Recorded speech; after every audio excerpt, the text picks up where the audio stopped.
When Wade Mercer stood up in the middle of the crowded tavern and declared that the beautiful Chinese-American teacher who had just arrived in town would become his wife, the entire Red Hollow erupted. Maylene Zhao knew nothing of the audacious declaration until the whole town looked at her with completely different eyes. But what truly captivated her wasn't her unexpected fame, but the fact that the most dangerous man in the frontier region dared to stake his reputation on her. Follow the story to the end, like, and comment with the city you're watching to let me know how far this story has progressed. The stagecoach hit another rut, and Maylene Zhao's head knocked against the wooden frame hard enough to rattle her teeth. She didn't complain. She'd learned years ago that complaints changed nothing, especially when you were a woman traveling alone into territory that barely qualified as civilized. Through the dust-caked window, she caught her first glimpse of Red Hollow.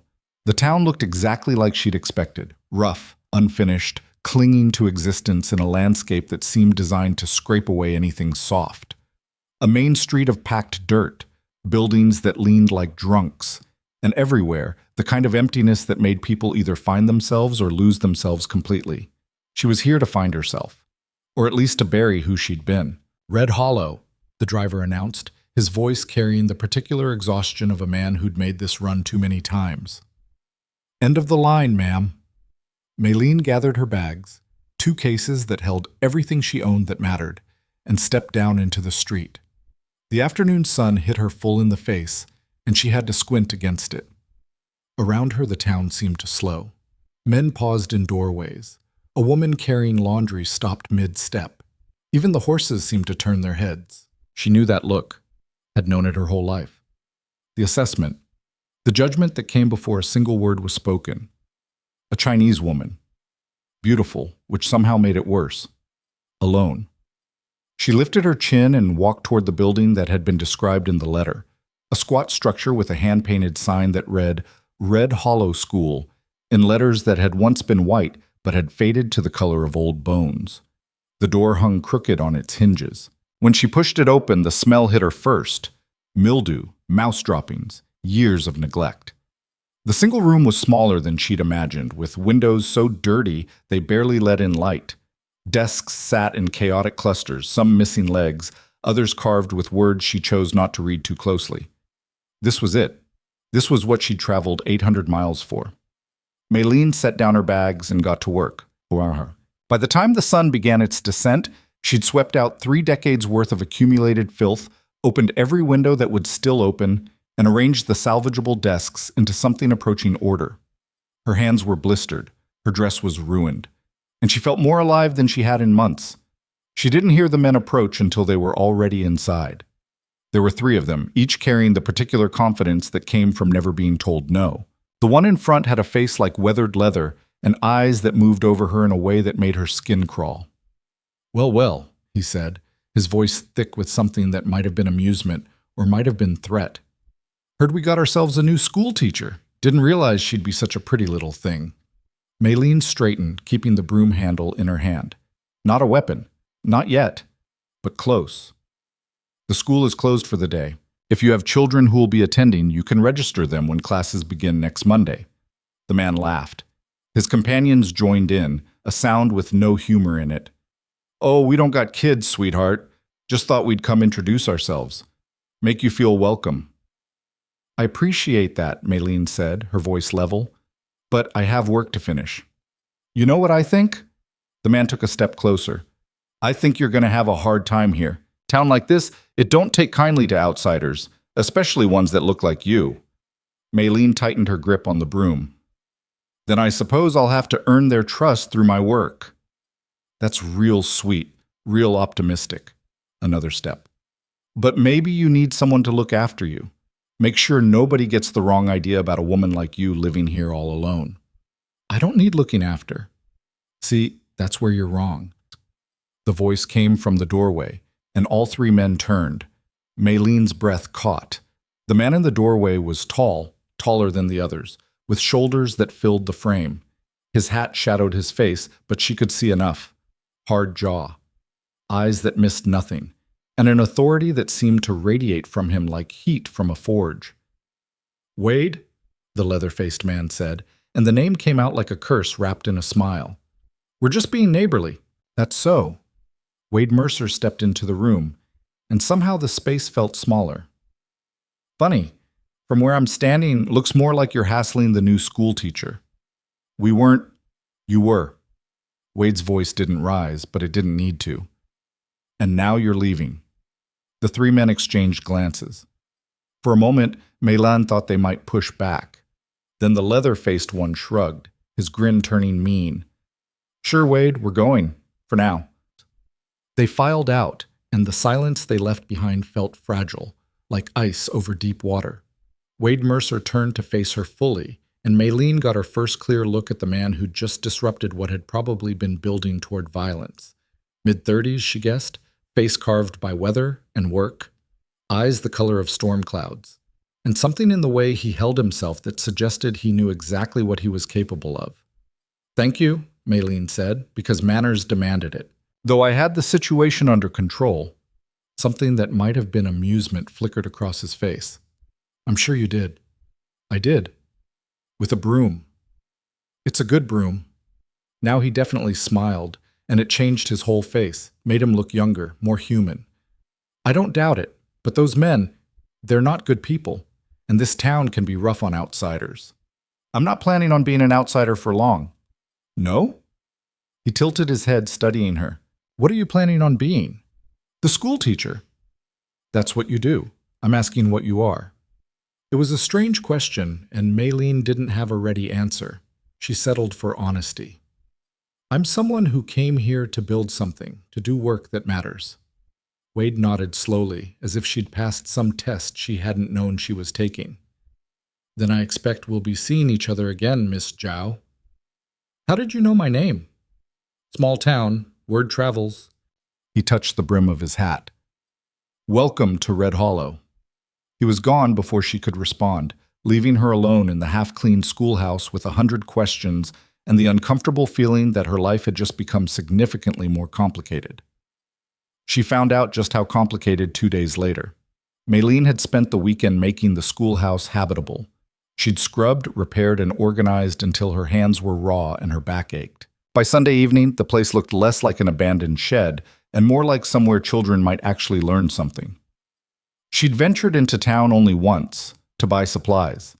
The general store owner, a thin woman named Mrs. Cartwright with a face like a dried apple, had served her with cold efficiency and eyes that held nothing but judgment. You're the teacher, she'd said. Not a question. I am. Mrs. Cartwright had wrapped the lamp oil and candles with sharp, precise movements. We'll see how that works out.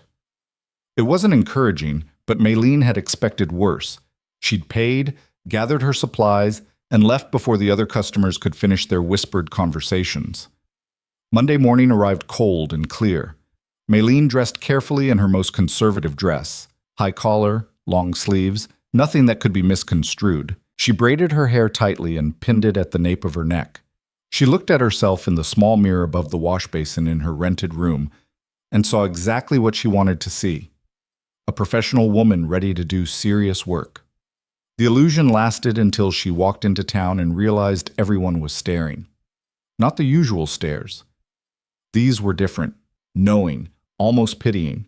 She made it to the schoolhouse before the first parent arrived. A farmer, weathered and suspicious, leading a boy of about 8 by the hand. This the teacher? He asked, looking Meilin up and down. I am. My name is Miss Zhao. You're the one Mercer claimed. Meilin felt the floor tilt. I beg your pardon? Wade Mercer announced it Saturday night at the saloon. Said you were going to be his wife. The farmer's expression suggested he found this both absurd and somehow inevitable. Whole town heard it. The world seemed to contract to a single point. There must be some mistake. No mistake, he was real clear about it. More parents arrived, each one carrying the same knowledge, the same barely concealed curiosity. Meilin welcomed their children with a smile that felt carved from stone and a voice that didn't shake despite the fury building in her chest. By the time the school day began, she had 12 students ranging from age 6 to 14. They stared at her with the frank assessment of children who'd already heard the gossip and were waiting to see if their teacher was going to crumble. She didn't crumble. She taught. reading, arithmetic, history. She was firm without being harsh, patient without being soft. By lunch, she'd earned at least a few of them. By the end of the day, she'd proven she knew what she was doing. But the moment the last child left, the moment she was alone, the fury she'd been containing all day erupted. Wade Mercer had told the entire town she was going to be his wife. He'd claimed her like property, like something he could simply declare ownership of. And he'd done it without asking, without even having the decency to warn her. She was going to kill him. Finding him turned out to be easier than expected. The Mercer Ranch, according to Mrs. Cartwright's grudging directions, sat about 3 miles north of town. Maylene borrowed a horse from the livery, paying twice the normal rate because the owner clearly thought she was insane, and rode out as the sun began to set.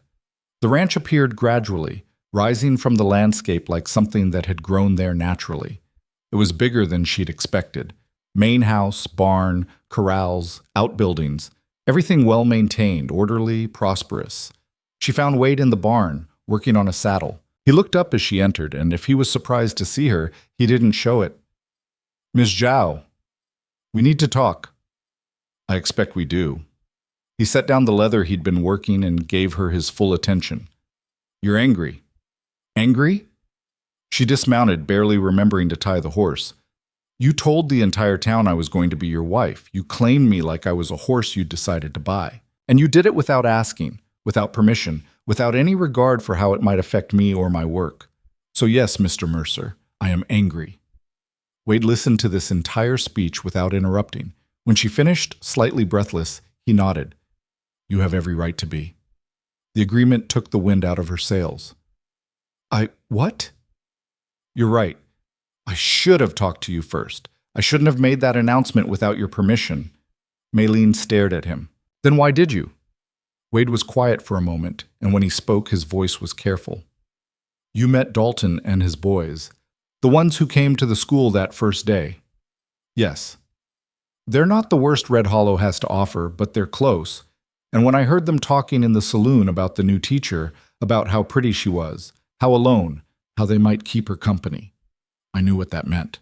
What they meant. Something cold settled in Maylene's stomach. "So you decided to claim me first." "I decided to put a wall between you and every man in this town who might see you as fair game." Wade's eyes met hers, steady and unflinching. "In a place like this, a woman alone is vulnerable. But a woman who's spoken for, even if it's a lie, she's got protection." "I don't need protection." "Maybe not.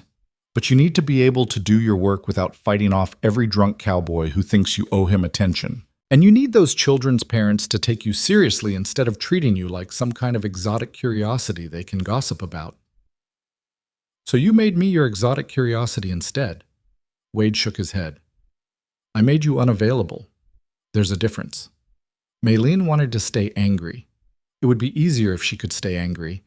But she couldn't deny the logic in what he was saying. Couldn't deny that the town's reaction to her had shifted after his announcement. The stares were still there, but the predatory quality had dimmed.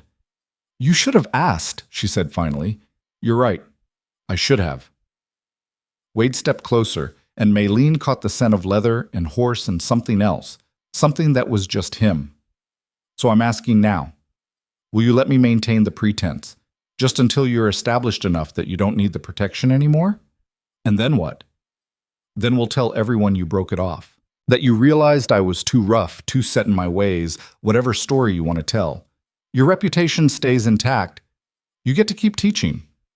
It was, Maylene had to admit, a practical solution. More than that, it was carefully thought out, designed to give her an exit that didn't damage her standing in the community. "What do you get out of this?" she asked.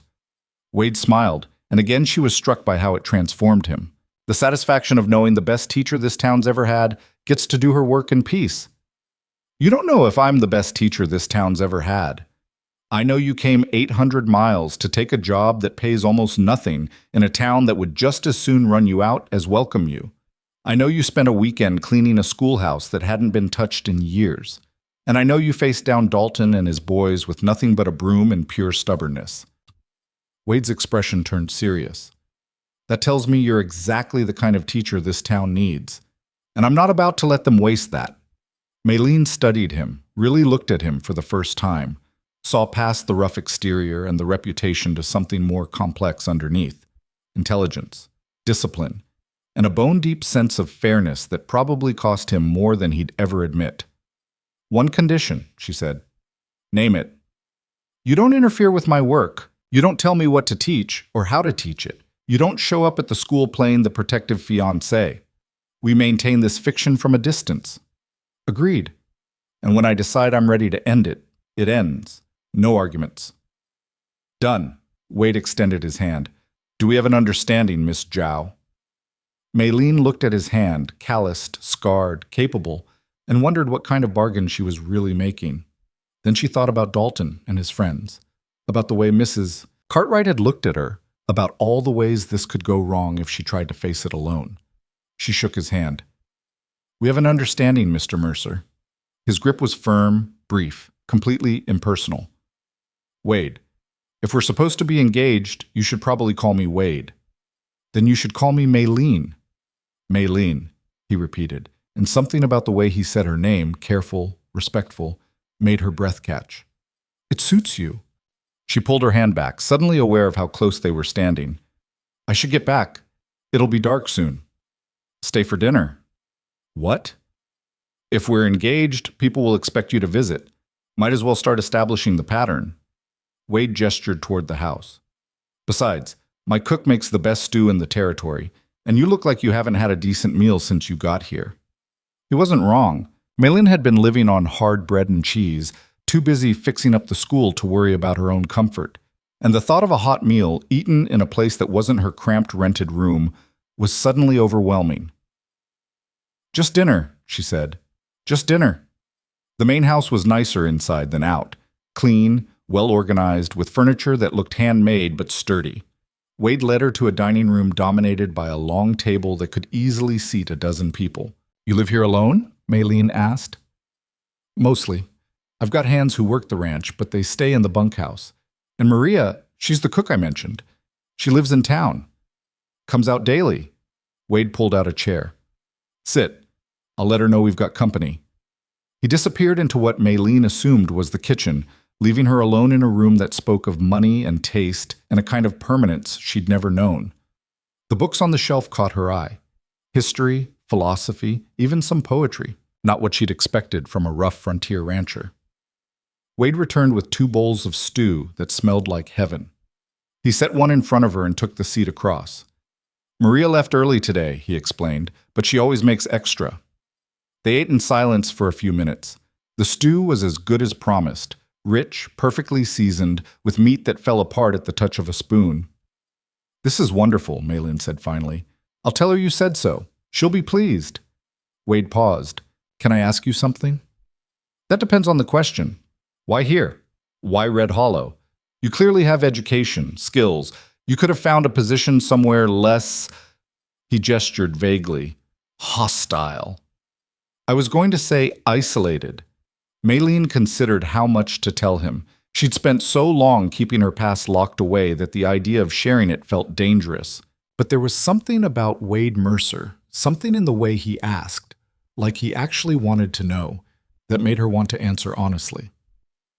"I needed distance," she said carefully, "from who I was, from expectations that didn't fit who I wanted to become." She met his eyes. "Here, I'm just the school teacher, not anyone's daughter, not anyone's mistake, not anyone's disappointment. Just me, doing work that matters." Wade nodded slowly. "I understand that." "Do you?" "More than you'd think." He stood collecting their empty bowls. "This ranch, it wasn't supposed to be mine. I had an older brother. Everyone assumed he'd inherit, carry on the family name, but he died, and suddenly everything fell to me. The son nobody expected anything from. I'm sorry." "Don't be. He was a good man, and I miss him. But taking over this place, building it into something more than what I inherited, it gave me purpose. Let me prove I was more than the spare son who wasn't supposed to matter." Maylene heard the echo of her own story in his words. The weight of being underestimated. The drive to prove worth through work, through building something solid and real. So we're both running from who we were supposed to be, she said. Wade's smile was wry. Or running toward who we actually are. Depends on how you look at it. They talked for another hour. About books. About the challenges of building something in unforgiving territory. About everything except the pretense that had brought her there. By the time Maylene rode back to town, the moon was high, and her head was full of thoughts she didn't quite know what to do with. Wade Mercer was not what she'd expected. Not simple, not brutish, not any of the things the rough exterior suggested. He was complicated, thoughtful, careful in ways that mattered, and that made him dangerous in an entirely different way. The next few weeks fell into a pattern. Maylene taught during the day, pouring everything she had into reaching students who'd been taught to see education as something optional at best, pointless at worst. Some of them responded. Others remained suspicious, sullen, waiting for her to fail. She didn't fail. True to his word, Wade stayed away from the school, but his presence was felt anyway. When supplies she'd mentioned needing appeared on the schoolhouse steps, she knew who'd left them. When Dalton and his friends started giving her a wide berth, she understood why. Wade Mercer's claim had teeth, even if it was built on nothing but air. She saw him on Sundays. They'd established a routine without quite meaning to. Dinner at his ranch, conversation that ranged from practical to philosophical, a careful dance of two people getting to know each other without acknowledging why it mattered. The Harper boy's improving, Wade mentioned one evening. His father says he's actually reading at home now. Maylene smiled. Thomas has a good mind. He just needed someone to believe he could use it. And Mary Chen? I heard her parents were considering pulling her out. They were. I convinced them she has real talent for mathematics. Suggested she might even go on to university someday. Maylene shook her head. They think I'm insane, but they're letting her continue. For now. Wade leaned back in his chair, studying her. You're changing this town. I'm teaching children. That's all. That's not all, and you know it. You're showing them there's more to the world than what's in Red Hollow. You're giving them tools to imagine different futures. Is that a problem? Not for me.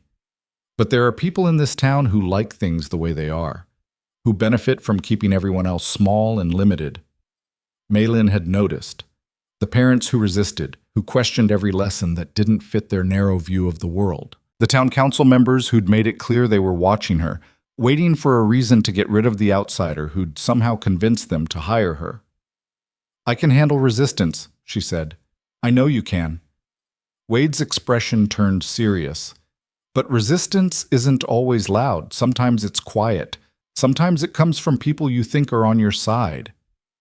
You're warning me. I'm telling you to be careful, to remember that not everyone wants you to succeed. It should have felt condescending, but it didn't. Wade wasn't trying to control her. He was sharing information she needed, treating her like an equal capable of making her own decisions. Thank you, Maylene said. I'll be careful. The next Sunday, Wade had a surprise. Instead of dinner at the ranch, he suggested a ride. Where to? Maylene asked. There's something I want to show you. They rode north into country that got progressively rougher and more beautiful. Pine forests gave way to aspen groves, which opened onto meadows that seemed to stretch forever. Wade led her to a high ridge overlooking the valley, and Maylene understood why he'd brought her here. The view was staggering. Mountains in every direction, painted in shades of green and gold and purple. Sky so big it made her feel simultaneously insignificant and part of something vast.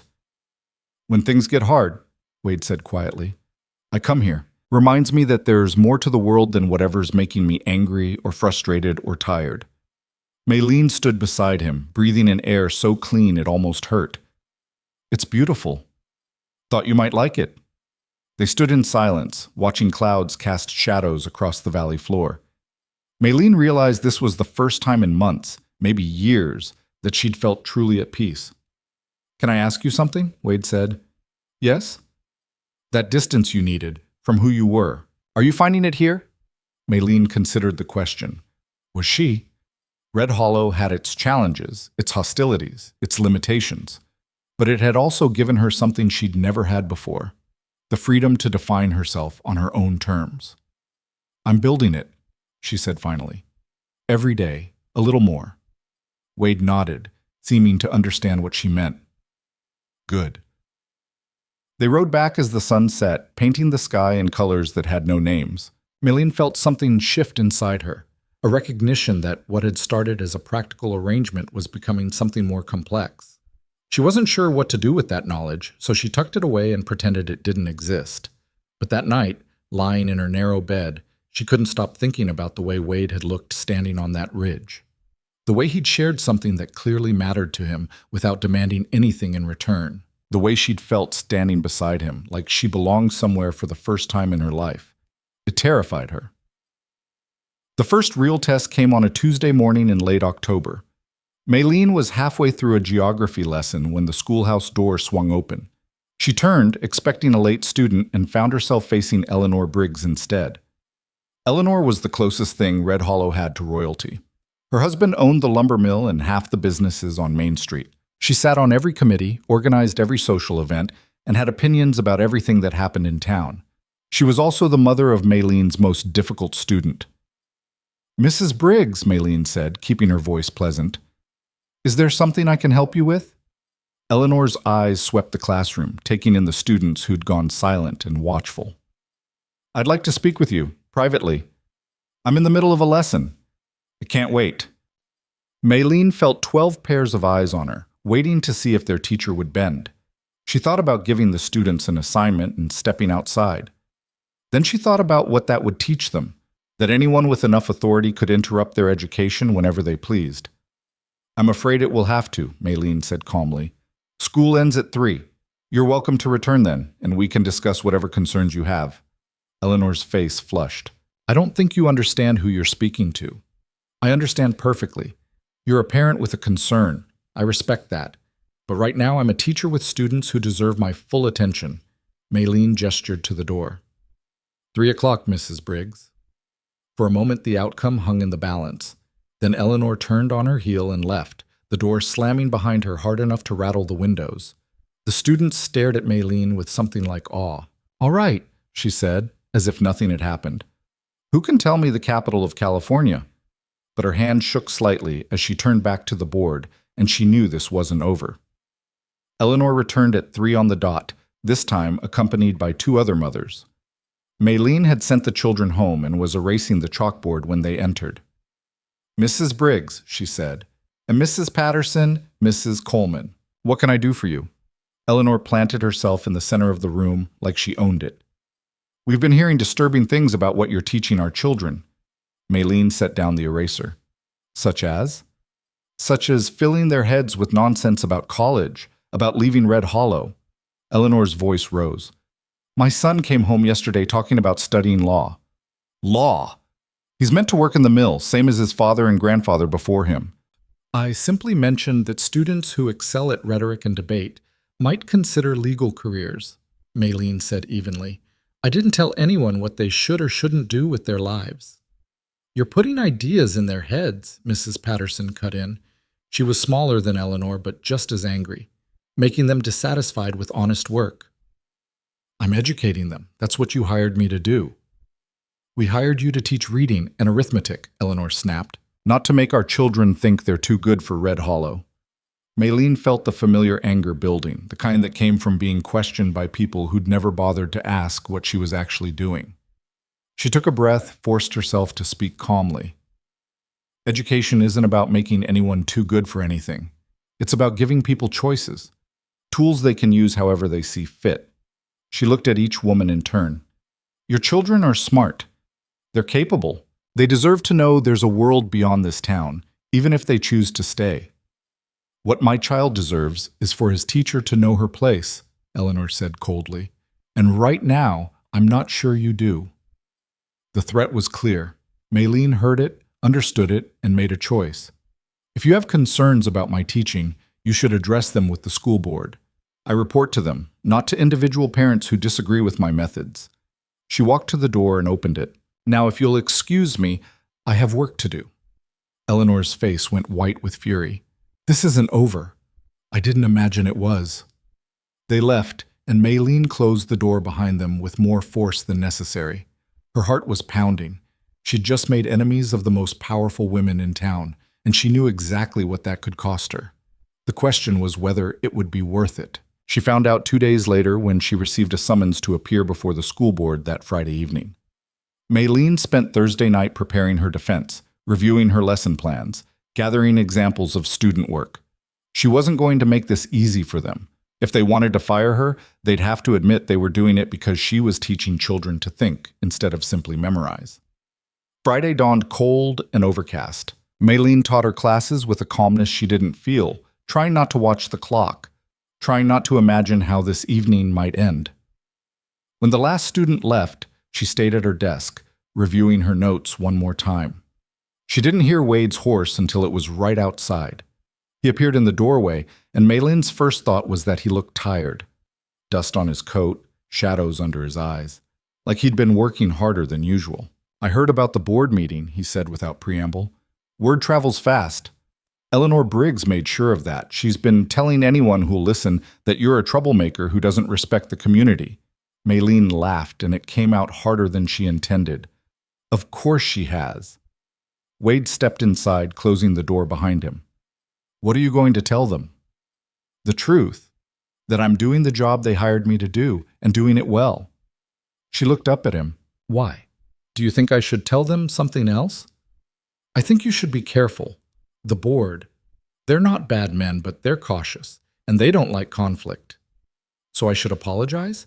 Promise to stop teaching my students that they have options?" "I didn't say that." "Then what are you saying?" Wade was quiet for a moment. When he spoke, his voice was careful. "I'm saying that you're fighting a battle you might not win. And if you lose, those kids lose too. No teacher is better than a teacher who inspires them to want more." It was a fair point, and Maylene hated that he was right. "So what would you do?" "I'd give them a way to save face. Acknowledge their concerns, explain your reasoning, but make it clear you're willing to work within reasonable boundaries." He paused. "And I'd remind them that every parent who's not Eleanor Briggs is happy with your work." "Are they?" "Talk to them before the meeting. Get them to show up and speak for you." It was good advice, practical and strategic. Maylene should have thought of it herself. The fact that Wade had thought of it first stung a little. "Thank you," she said. "You don't have to fight every battle alone, Maylene." The way he said her name made something flutter in her chest. She pushed the feeling away. "I'm used to it." "I know, but you don't have to be." Wade moved to leave, then stopped. "I'll be there tonight, at the meeting." "You don't have to set—" "I know I don't have to. I want to." His eyes met hers. "You stood up for yourself against Dalton and his boys. Let me stand up for you against the Eleanor Briggses of the world." Before Maylene could argue, he was gone. She spent the rest of the afternoon visiting parents. The Harpers, whose son Thomas had gone from barely literate to reading above his grade level. The Chens, whose daughter Mary was discovering a love of mathematics. The Johnsons, whose twin boys had stopped getting into fights once they had something constructive to focus on. Every parent she talked to had the same reaction, surprise that anyone was questioning her work, followed by quiet anger that Eleanor Briggs was trying to cause trouble. "She's always been like this," Mrs. Harper said darkly. "Thinks because her husband has money, she gets to run everyone's lives." "Will you come to the meeting?" Maylene asked. "The board needs to hear that most parents are satisfied." "We'll be there," Mr. Harper said firmly. "All of us." By the time Maylene arrived at the town hall that evening, she had a strategy and a small army of supporters. What she didn't have was confidence that it would be enough. The meeting room was packed. Eleanor sat in the front row with her allies, wearing an expression of grim satisfaction. Behind her, Maylene's supporters clustered together, looking uncomfortable but determined. And in the back, leaning against the wall with his arms crossed, stood Wade. The school board consisted of 5 men: Mayor Hutchins, Reverend Boyle, Dr. Morrison, Mr. Talbot, who owned the feed store, and Mr. Garrett, who ran the freight office. They sat behind a long table at the front of the room, looking like they'd rather be anywhere else. Mayor Hutchins called the meeting to order. "We're here tonight to address concerns raised by Mrs. Briggs regarding the conduct of our school teacher, Miss Zhao. Mrs. Briggs, you have the floor." Eleanor stood, and her voice carried the weight of absolute certainty. "Gentlemen, I come before you tonight because I'm worried about our children. Since Miss Zhao arrived, she's been filling their heads with dangerous ideas. She tells them they should go to college, leave Red Hollow, pursue careers that have nothing to do with the life we've built here. She paused for effect. She's teaching them to be dissatisfied, to reject the values that made this community strong. Murmurs of agreement from her supporters. Maylene kept her face neutral, waiting. Furthermore, Eleanor continued, she's been teaching materials that are inappropriate, books that contain ideas unsuitable for young minds. And when concerned parents try to discuss these issues with her, she's dismissive and arrogant. That last part was a lie, or at least a severe distortion, but Maylene stayed quiet. Let Eleanor hang herself with exaggeration. Thank you, Mrs. Briggs, Mayor Hutchins said. Miss Zhao, would you like to respond? Maylene stood, every eye in the room fixed on her, and she felt the weight of expectation. She could play it safe, apologize for the misunderstanding, promise to be more careful, or she could tell the truth and risk everything. She chose the truth. Everything Mrs. Briggs said is correct, in a sense. I do tell students about college. I do encourage them to consider careers beyond what their parents did. And I do teach books that contain ideas some people might find challenging. She let that sink in. Because that's what education is. It's not about memorizing facts. It's about learning to think critically, to question, to imagine possibilities. Eleanor started to interrupt, but Mayor Hutchins held up a hand. I've been teaching here for 2 months, Maylene continued. In that time, literacy rates have improved. Students who were failing are now passing. Children who hated school are excited to come every day. Don't take my word for it. Talk to the parents who aren't standing here complaining. We've heard from the parents who support you, Reverend Boyle said. But Mrs. Briggs raises a valid concern. Are you teaching these children to leave Red Hollow? I'm teaching them that they have choices. Whether they stay or go is up to them. Maylene met his eyes. Wouldn't you rather have young people who choose to stay because they see value in this community, rather than people who stay because they don't know there are other options? It was a good argument, and she saw several board members nodding. Then Eleanor played her trump card. This isn't just about teaching methods, she said, her voice sharp. It's about character. Miss Zhao is engaged to Wade Mercer, a man with a certain reputation. She's living alone, spending time at his ranch unchaperoned. Is this really the kind of example we want for our children? The room went dead silent. Maylene felt the blood drain from her face. Of all the attacks she'd prepared for, she hadn't expected this one. Eleanor was questioning her morality, using the fiction she and Wade had created to destroy her. Before she could respond, Wade pushed off from the wall. I think you need to be careful what you're implying, Eleanor. Everyone turned. Wade moved through the crowd with the kind of authority that made people step aside without thinking. He stopped beside Maylene, not quite touching her, but close enough that his presence was a statement. Miss Zhao and I are engaged, he said clearly. We've been conducting ourselves with complete propriety, as anyone who's bothered to pay attention knows. If you're suggesting otherwise, you're spreading lies. And I don't take kindly to people lying about my future wife. The way he said it, calm, absolute, dangerous, made Eleanor take a step back. I'm simply saying you're simply trying to destroy a good teacher's reputation because she wouldn't let you bully her, Wade cut in. We all know it. The question is whether the board is going to let you. Mayor Hutchins cleared his throat. Mr. Mercer, I don't think... Let me make something clear, Wade said, and now his voice carried an edge that made the mayor stop talking. Ms. Zhao is the best thing that's happened to this town school in a decade. She's educated, dedicated, and she actually cares about whether these kids learn something.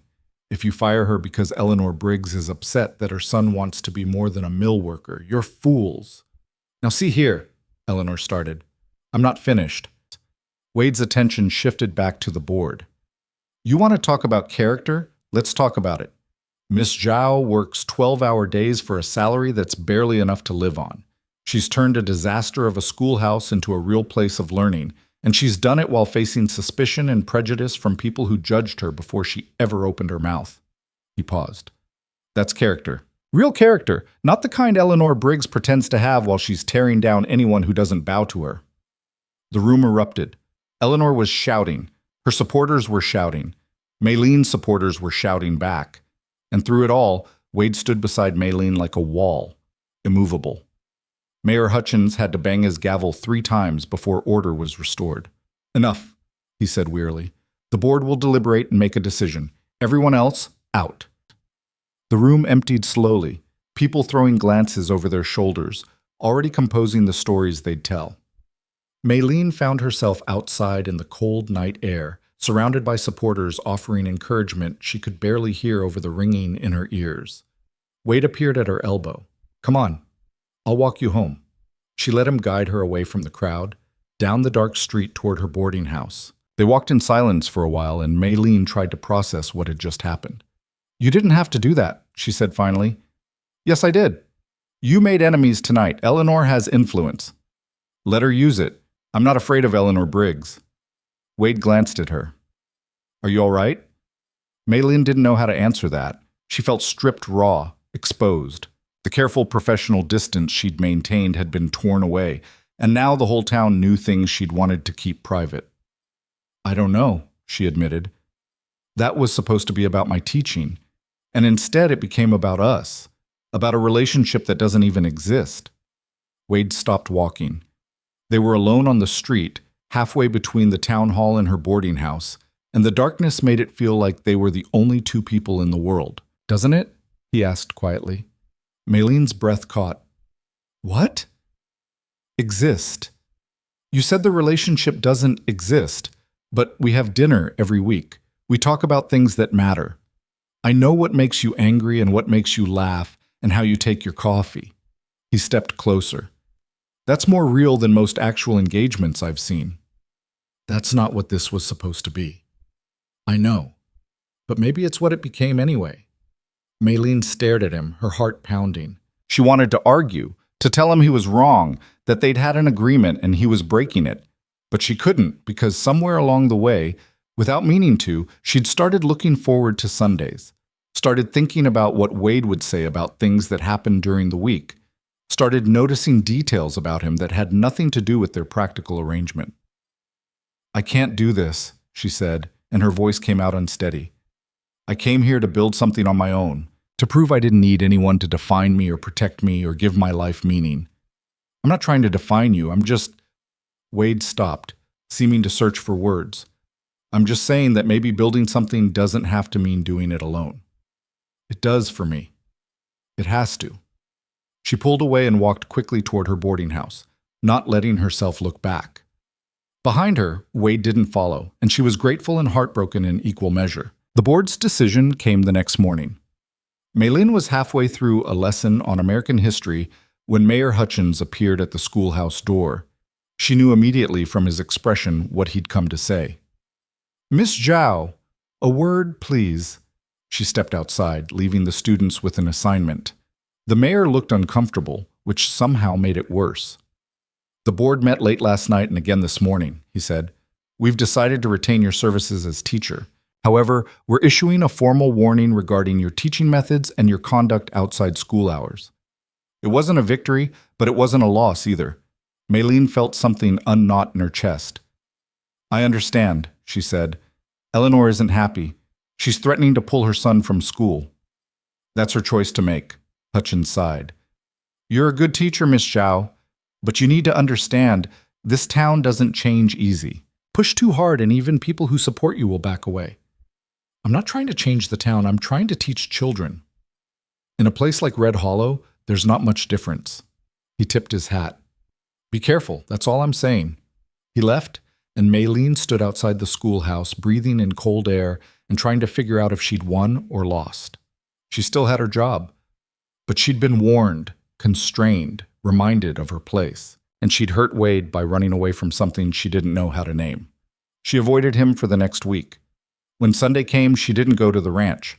She told herself it was because she needed space, time to think, distance from feelings that were getting too complicated. The truth was, she was scared. On the following Tuesday, a wagon arrived at the schoolhouse. 2 ranch hands unloaded crates while Maylene watched in confusion. "What is this?" "Mister, Mercer sent them," one of the hands said. "Said you mentioned needing supplies." The crates contained books, dozens of them. Readers, histories, mathematics texts, even some novels. All new, all exactly what her students needed and what the school board had refused to budget for. Maylene stood among the crates, overwhelmed. This had cost a fortune, and Wade had spent it without asking for anything in return, without even waiting to see if she'd come back to the ranch. That evening, she borrowed a horse and rode north as the sun set. Wade was in the barn again, working on tack. He looked up when she entered, and his expression was carefully neutral. "The books arrived," Maylene said. "Good. The students need them. Wade, you don't owe me anything. I wanted to help. That's all." Maylene moved closer, trying to find the right words. "I'm sorry for running away last week, for avoiding you. You don't need to apologize for being honest about what you want. That's just it. I don't know what I want." She stopped a few feet away from him. "I came here to be independent, to prove I didn't need anyone, and then you—" She broke off, frustrated. "You make it hard." "Hard to be independent?" "Hard to remember why I wanted to be." Wade set down the leather he'd been working. "Can I tell you something?" "Yes." "When I took over this ranch, I was so determined to do it alone, to prove I didn't need my brother's shadow, didn't need anyone's help. And I did it. Built something successful through pure stubbornness." He paused. "But it was lonely, and somewhere along the way I realized that doing it alone wasn't actually the achievement I thought it was." "What was?" "Building something good enough that other people wanted to be part of it, creating something worth sharing." He looked at her directly. "You're building something amazing with those kids, and you're doing it on your own because you're brilliant and driven, but that doesn't mean you have to do everything alone." Maylene felt tears prick her eyes. "I don't know how to do this, to let someone in without losing myself. Then we figure it out together, slowly, no pressure, no expectations, just—" Wade seemed to search for words. "Just two people who understand each other, spending time together because they want to." It sounded simple when he said it like that. Maybe too simple. But Maylene was tired of fighting, tired of being afraid, tired of pretending she didn't feel something every time Wade looked at her like she was worth defending. "Okay," she said quietly. "Okay? Let's figure it out. Together." Wade's smile was slow and genuine, and it transformed his whole face. "Yeah?" "Yeah." He crossed the distance between them, and for a moment Maylene thought he might kiss her. Instead, he took her hand, his grip warm and solid. "Thank you," he said, "for giving this a chance.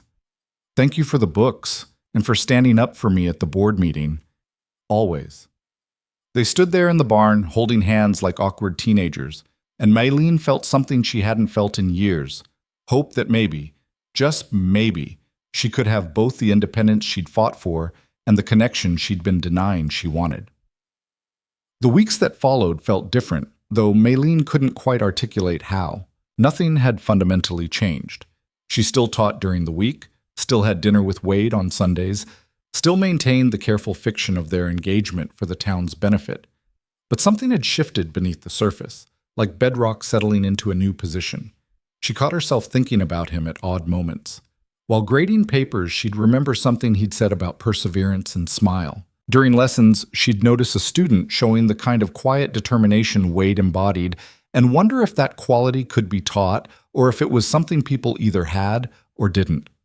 And on Sunday evenings, riding back to town with the taste of Maria's cooking still on her tongue and the memory of Wade's laugh still in her ears, she'd feel something that took her weeks to recognize as contentment. It terrified her almost as much as it pleased her. November brought the first real snow, and with it, complications Maylene hadn't anticipated. 3 of her students stopped coming to school. When she asked the others why, she got evasive answers until finally Thomas Harper admitted the truth. "Their folks need them for winter work, Miss Zhao. Can't spare them for schooling when there's wood to chop and animals to tend." Maylene knew this was common in frontier towns, but knowing didn't make it less frustrating. She'd spent months building trust with those students, helping them discover they were smarter than they'd believed. And now they were gone, pulled back into lives that would grind away whatever potential she'd helped them see. She mentioned it to Wade that Sunday, unable to keep the bitterness out of her voice. The Johnsons pulled both their boys. The Chen family needs Mary to help with their restaurant through winter, and little Sarah Mitchell. She was just starting to read fluently, and now her mother says she's needed at home. Wade listened, his expression thoughtful. "What if you went to them?" "Went to them?" "Taught them at their homes. Early morning or evening, whenever they can spare an hour." He refilled her coffee cup, a gesture so automatic it didn't register as unusual anymore. It's more work for you, but it keeps them learning. Maylene considered it. The idea was exhausting. She was already working 12-hour days, but the alternative was watching those children slip away from education entirely. The school board wouldn't approve. They'd say it's outside my duties. So don't tell them. Wade, I'm serious. What they don't know won't hurt them. And what's the worst they can do? Fire you for caring too much? Wade's smile was wry. Besides, you've already got them nervous. Might as well earn it. It was reckless and probably foolish, but Maylene found herself agreeing anyway. The next day, she visited the Johnson farm and proposed the arrangement to skeptical parents, who eventually, grudgingly, agreed to let her teach their sons for an hour each evening. The pattern repeated itself at the Chen restaurant and the Mitchell homestead. By the end of the week, Maylene had added 9 extra hours to her schedule, teaching children by lamplight in kitchens and barns, and once, memorably, in a chicken coop because it was the only space the family could spare. She was exhausted, she was exhilarated, and she was making a difference in ways the school board would never see or understand. Wade helped without being asked. He'd appear at the end of her evening lessons with his wagon, ready to drive her back to town through the dark and cold. At first, Maylene protested that he didn't need to waste his time, but Wade pointed out that the alternative was her riding alone through country that wasn't always safe, and she stopped arguing. Those wagon rides became something she looked forward to. They'd talk about the day, about nothing, about everything. Wade told her stories about the ranch, about his brother, about the mistakes he'd made when he was younger and thought he knew everything. Maylene found herself sharing more than she'd intended, about her family, about the expectations she'd fled, about the loneliness that had driven her west. "My father wanted me to marry well," she said one night, watching her breath cloud in the cold air. Someone respectable, Chinese preferably, but he would have settled for white if the man had enough money and status.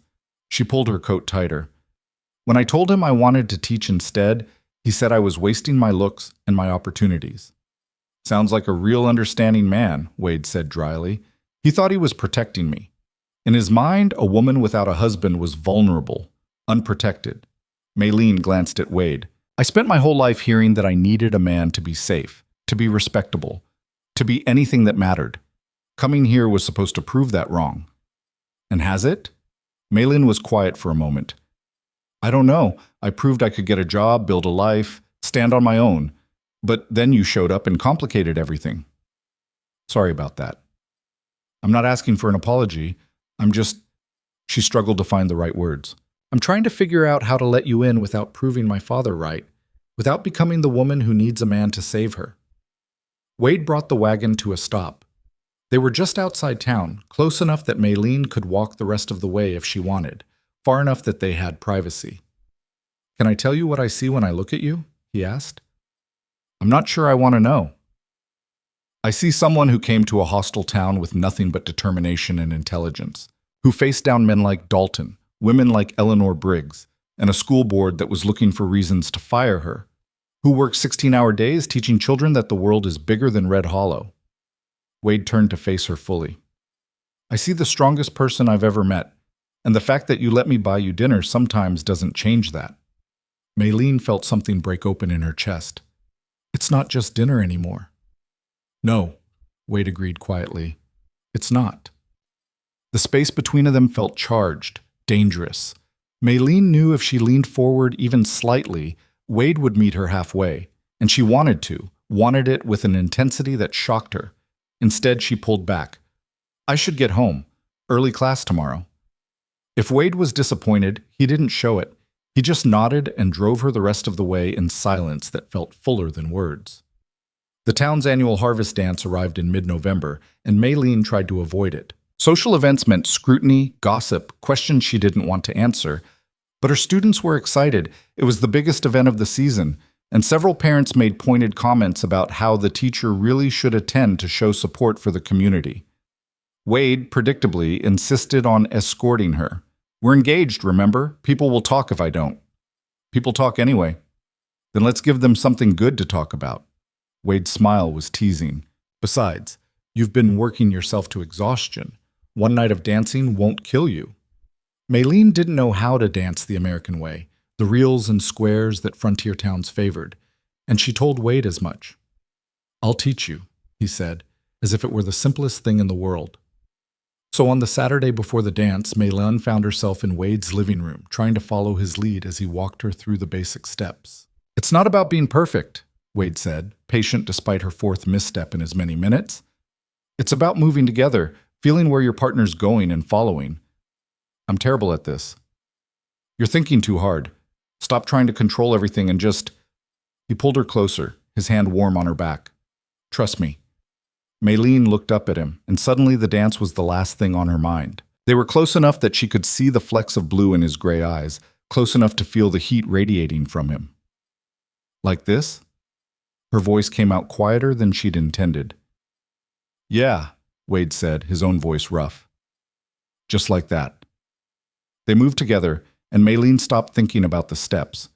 She felt Wade's hand guiding her, felt the rhythm of his breathing, felt her body responding to cues she didn't consciously register. It was like the wagon rides, like their Sunday dinners, a conversation without words, an understanding that went deeper than language. The song Wade had been humming ended, but they kept moving, caught in something neither of them quite wanted to break. "Meilin," Wade said finally. "Don't." She knew what was coming, wasn't ready for it. "Just don't, not yet." He nodded, understanding what she couldn't say. That this thing between them was growing faster than she knew how to handle. That every moment like this made it harder to remember why she'd been so determined to stay independent. That she was falling, had been falling for weeks, and didn't know how to stop or if she even wanted to. They stepped apart, and the air felt cold where his warmth had been. The night of the harvest dance, Meilin dressed carefully in the one nice dress she owned, deep blue silk that had survived the journey west more or less intact. She arranged her hair in a style that felt both elegant and professional, a delicate balance she'd perfected over months of navigating Red Hollow's judgment. Wade arrived exactly on time, and the look on his face when he saw her made her breath catch. "You look—" He stopped, seeming to search for words. "Beautiful. You look beautiful." "Thank you." Meilin felt heat rise to her cheeks. "You clean up pretty well yourself." He did. Gone were the work clothes and dust. Tonight Wade wore a dark suit that fit him perfectly, his hair neatly combed, his boots polished. He looked like what he was, a successful rancher, a man of substance and standing. The dance was held in the town's largest barn, which had been decorated with autumn wreaths and lanterns that cast everything in warm, flickering light. Music spilled out into the cold night, fiddle, guitar, and a banjo played by men who'd clearly been practicing. The moment Meilin and Wade entered, conversation stopped. Every eye turned toward them, assessing, judging, already forming opinions. Meilin lifted her chin and took Wade's offered arm. They made it through the first hour without incident. Wade introduced her to people she hadn't met, stayed close without being possessive, and generally played the part of attentive fiancé with an ease that shouldn't have surprised her but somehow did. Meilin danced with students' fathers, made polite conversation with their mothers, and tried not to notice the way Eleanor Briggs watched from across the room, with an expression that promised trouble. It came during the third dance. Meilin was catching her breath near the refreshment table when Dalton appeared. He wasn't alone. His two friends flanked him, and all three had clearly been drinking. "Miss Zhao," Dalton said, his voice carrying just slightly too loud. "Don't you look fine tonight?" "Mr. Dalton." Meilin kept her tone neutral, professional. "I hope you're enjoying the dance." "Oh, I'm enjoying it just fine, especially the view." His eyes moved over her in a way that made her skin crawl. "Though I have to say I'm surprised Mercer lets you out dressed like that. Might give folks the wrong idea." "I don't know what you mean." "Don't you?" Dalton stepped closer and Meilin caught the smell of whiskey. Pretty Chinese girl, all dolled up, engaged to the richest man in the territory. Makes a man wonder what you're offering that's worth the price. The insult was clear enough that several nearby conversations stopped. Meilin felt rage surge through her, cold and sharp. "I think you should leave," she said quietly. "Why? I'm just making conversation. Unless you got something to hide." "The lady asked you to leave." Wade's voice cut through the tension like a blade.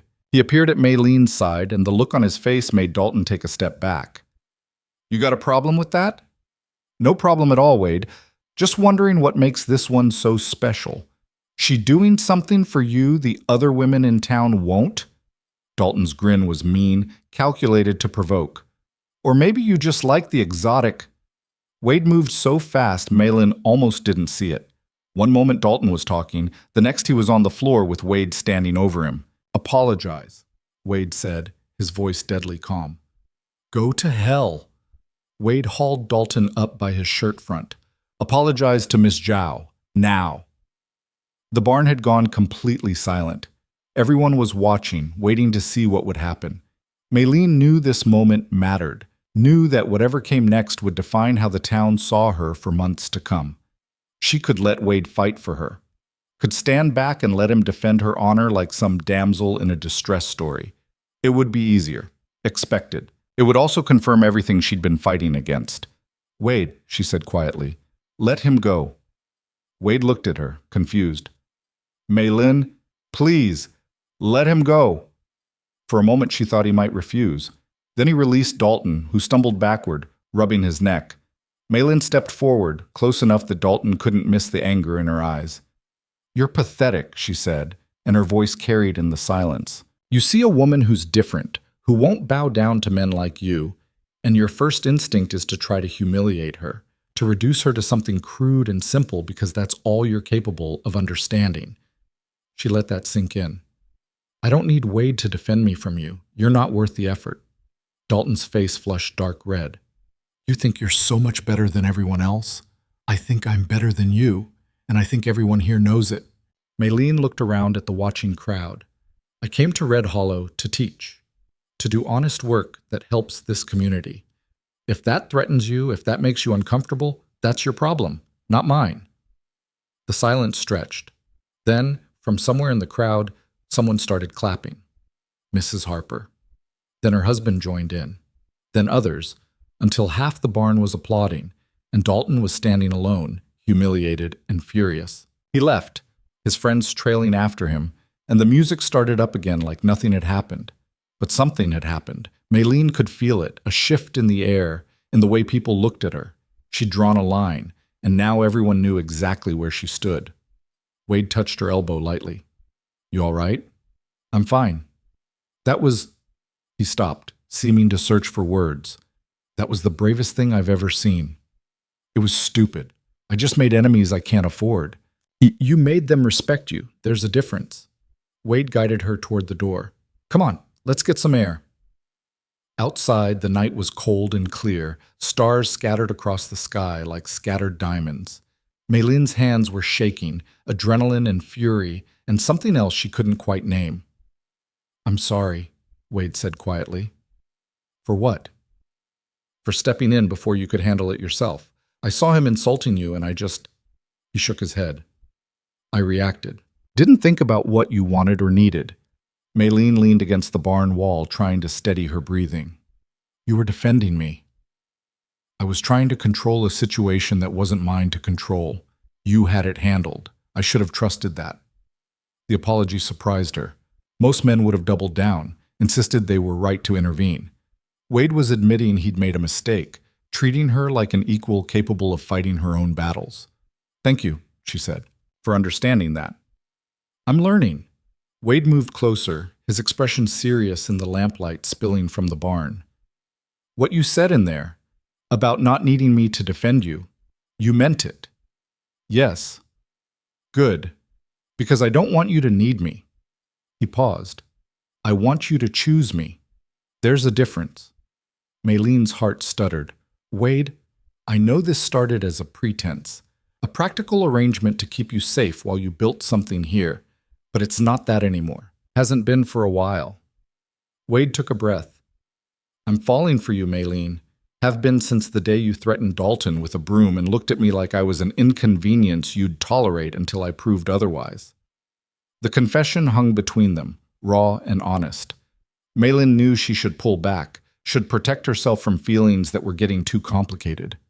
But she was so tired of being careful, so tired of denying what had been growing between them for months. I'm scared, she admitted. Of what? Of losing myself. Of becoming someone whose whole identity revolves around being someone's wife. She looked up at him. My whole life, people told me I needed a man to matter, and I've spent years proving them wrong. If I let myself feel what I'm feeling for you, doesn't that mean they were right all along? Wade was quiet for a long moment. When he spoke, his voice was gentle but firm. Loving someone doesn't make you weak. It doesn't mean you need them to be complete or whole or whatever else you're afraid of. He reached out, tucking a strand of hair behind her ear in a gesture so tender it made her ache. You're the strongest person I know. Being with me won't change that, won't diminish it. It'll just mean you're strong together with someone else instead of strong alone. You make it sound simple. It is simple. We're just the ones making it complicated. Wade's hand cupped her cheek, and Maylene leaned into the touch without thinking. I'm not asking you to give up anything. Not your work, not your independence, not the life you've built. I'm just asking you to let me be part of it. Maylene closed her eyes, feeling tears she didn't want to shed.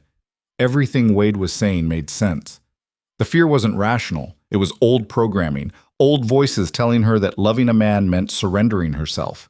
But Wade wasn't asking her to surrender.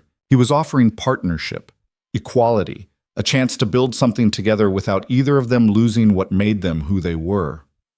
She opened her eyes and found him watching her with an expression that held hope and fear in equal measure. I'm falling for you too, she said, and the admission felt like stepping off a cliff. Have been for weeks, maybe longer. I just didn't want to admit it. Wade's smile was slow and genuine. Yeah? Yeah. Maylene laughed, shaky and overwhelmed. I'm terrified, and I don't know how this works, and I'm probably going to panic and try to run away at least 3 more times. I can handle that. Can you? Maylene, I once spent 6 months breaking a horse that every other rancher in the territory said was impossible. I think I can handle a brilliant, stubborn woman who's afraid of being vulnerable.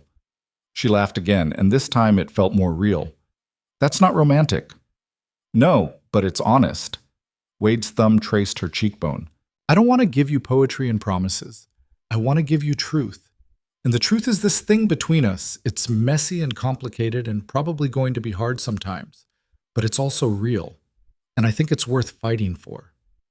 Maylene looked up at him and saw everything she'd been afraid of and everything she'd been hoping for wrapped into one person.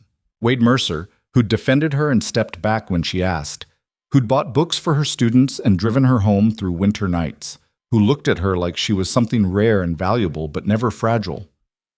Kiss me, she said. Wade didn't hesitate. His lips met hers, and Maylene felt something inside her break open and rearrange itself into a new configuration. The kiss was gentle at first, tentative, 2 people figuring out how they fit together. Then it deepened, became something hungry and desperate, months of denial and longing pouring out in a single moment. When they finally broke apart, both breathing hard, Maylene felt simultaneously terrified and more certain than she'd been about anything in years. So, Wade said, his forehead resting against hers, what happens now? I don't know. Maylene's hands were fisted in his shirt, holding on like he was the only solid thing in a spinning world. I've never done this before. The real thing, I mean, not the pretense. Neither have I, not like this. Wade pulled back enough to look at her properly. So I guess we figure it out as we go. From inside the barn, the music swelled, and Maylene could hear laughter and conversation. The dance was still going, the town still celebrating, completely unaware that something fundamental had just shifted under the cold November sky. We should go back, Maylene said, though she made no move to pull away. Probably. People will notice we're gone.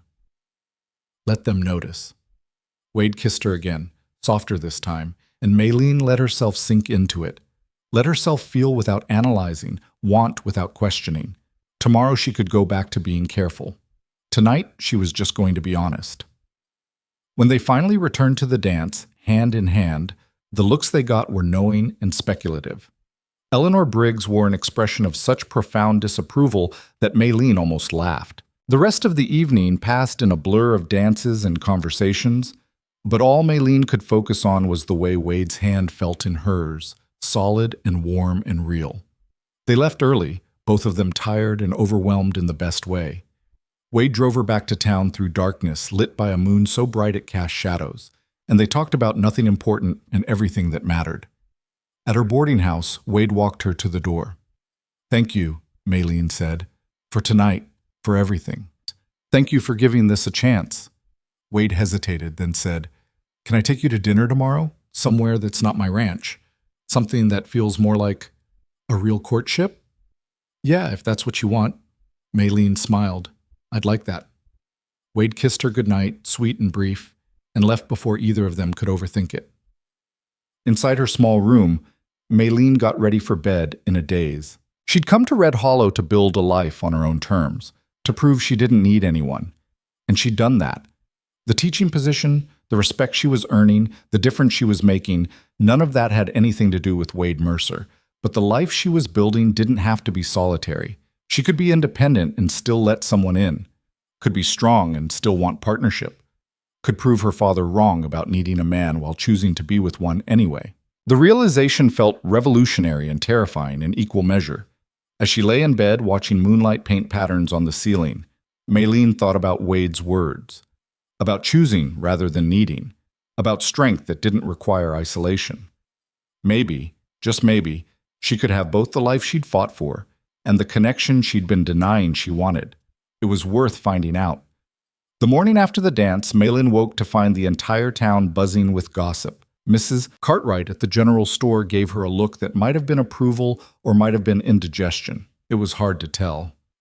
The boarding house owner, a sour woman named Mrs. Blake, actually smiled when Maylene came down for breakfast. "Heard you put Dalton in his place last night," Mrs. Blake said, pouring coffee with something approaching warmth. "About time someone did." Word traveled fast in Red Hollow, apparently. By the time Maylene reached the schoolhouse, 3 parents were waiting to tell her how impressed they'd been with her handling of the situation. Thomas Harper's father shook her hand with genuine respect. "Takes guts to stand up like that," he said. "My boy's lucky to have you teaching him." The praise felt good, but Maylene knew better than to let it go to her head. For every person who respected what she'd done, there was someone like Eleanor Briggs who saw it as further proof that the Chinese school teacher was getting too big for her britches. She was proven right that afternoon when a delegation from the town council appeared at the school just as classes ended. Mayor Hutchins led them, looking even more uncomfortable than usual. "Miss Zhao," he said, "we need to discuss last night's incident." Maylene dismissed her students and faced the 5 men with a calmness she didn't entirely feel. "What about it?" "There are concerns that your behavior was unbecoming of a teacher, that you created a public spectacle and showed disrespect to a member of this community. Dalton insulted me in front of half the town. I responded with words instead of violence. I'd say I showed considerable restraint." "Nevertheless," Councilman Potter interjected, "there are those who feel you should have handled the situation more quietly. More appropriately for a woman in your position." Maylene felt her temper flare. "And what position is that exactly? The position where I'm supposed to accept public humiliation without defending myself? The position where being called a—" She stopped, realizing she was about to repeat Dalton's crude implication. "I won't apologize for standing up for myself." Mayor Hutchins sighed. "No one's asking you to apologize. We're simply suggesting that perhaps it would be better if you maintained a lower profile for a while. Let things settle down. By which you mean keep my head down and hope everyone forgets I exist. By which I mean don't give your critics more ammunition." Hutchins met her eyes. "You're doing good work here, Miss Zhao, but this town is only going to accept so much change at once. You're Chinese, you're unmarried, you're teaching ideas that make people uncomfortable. Add public confrontations to that list and you're making it very hard for those of us who support you to keep supporting you." It was a fair point, even if Maylene hated admitting it. She was pushing boundaries on multiple fronts, and eventually something was going to give. "I'll be more careful," she said finally, the words tasting like defeat. "That's all we ask." Hutchins tipped his hat. "For what it's worth, my daughter talks about you constantly, says you're the best teacher she's ever had. I'd hate to see that end because of politics." After they left, Maylene sat at her desk and tried to process what had just happened. She'd won and lost simultaneously, kept her job, but been reminded of exactly how precarious her position was. One more incident, one more confrontation, and the council would have the excuse they needed to let her go. She was still sitting there when Wade arrived, apparently having heard about the council's visit through whatever mysterious communication network kept everyone in Red Hollow informed of everyone else's business. "You all right?" he asked. "They told me to keep my head down, to stop making waves." Wade pulled up a student's chair, looking ridiculous sitting in furniture built for children. "And what did you say?" "That I'd be more careful. Because what else could I say? They're right. I am walking a tightrope here. One wrong move and I lose everything I've built." "So you're going to play it safe from now on?" The question had an edge to it, and Maylene looked up sharply. "What's that supposed to mean?" "It means the woman I know doesn't play it safe. She teaches children that they can be more than what this town expects. She stands up to bullies and fights for what she believes in." Wade leaned forward. "So I'm asking, are you really going to let them make you small because it's easier than fighting? It's not about easy. It's about survival." "Is it? Or is it about fear?" Maylene stood, anger surging. "You don't get to judge me for being afraid. You're not the one they're looking for excuses to fire. You're not the outsider they're just waiting to fail." "You're right. I'm not." Wade stood too, his voice gentler. "But I know what it's like to have people expect you to fail. And I know that the moment you start living down to those expectations is the moment they win. This isn't about winning or losing. It's about keeping my job so I can keep teaching. And what good is teaching if you're not allowed to actually challenge anyone? If you have to water down every lesson and bite your tongue every time someone says something ignorant or cruel?" Wade moved closer. "You came here to make a difference, Maylene. Don't let them talk you out of it." She wanted to argue, wanted to tell him he was being naive, that sometimes compromise was necessary. But deep down, she knew he was right. The moment she started playing it completely safe was the moment she stopped being the teacher these children needed. "I hate that you're right," she said finally. Wade's smile was wry. "I'll take what I can get." That evening, Wade took her to dinner at the town's only restaurant, a small establishment run by a German immigrant who made schnitzel that tasted like home to exactly no one, but was the best food available within 50 miles. They sat at a corner table, and Maylene was acutely aware that everyone in the place was watching them. "Does it bother you?" she asked. "The staring?" "Used to. Now I barely notice." Wade cut into his meat with more force than necessary. "They're going to talk no matter what we do. Might as well give them something worth talking about." "That's a dangerous philosophy." "Maybe, but it's kept me sane." They talked about safer things, the ranch, the students, the weather that was turning colder by the day. But underneath the casual conversation, Maylene felt the weight of what Wade had said earlier. She was at a crossroads, and the choice she made now would define everything that came after. Play it safe and keep her job but lose her soul in the process. Or keep pushing, keep challenging, keep being the teacher she knew these children needed and risk losing everything. It wasn't much of a choice when she put it that way. Over the next few weeks, Maylene found a middle path. She didn't seek out confrontation, but she didn't back down from it either. She taught her lessons with the same rigor and ambition, but she was more strategic about how she presented them. When parents questioned her methods, she invited them to observe her classes. When the school board expressed concern about specific books, she explained their educational value without compromising the content. It was exhausting, this constant negotiation between what she wanted to do and what the town would allow. But it was working. Slowly, incrementally, she was winning people over. The real breakthrough came in early December when Mary Chen's parents visited the school. Maylene braced for criticism. The Chens had been resistant from the start, skeptical that education would benefit their daughter more than working in the family restaurant. Instead, Mr. Chen said something that nearly brought Maylene to tears. "Mary says she wants to open her own restaurant someday. Not just work in ours, but build something of her own." He paused, seeming to struggle with the words. "She says you taught her she could do that. That being a woman doesn't mean she has to accept what others plan for her." "That's what I believe," Maylene said carefully. "We do too.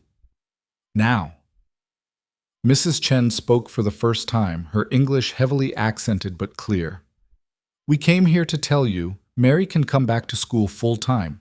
We will find other help for the restaurant." It was a small victory, but it felt enormous.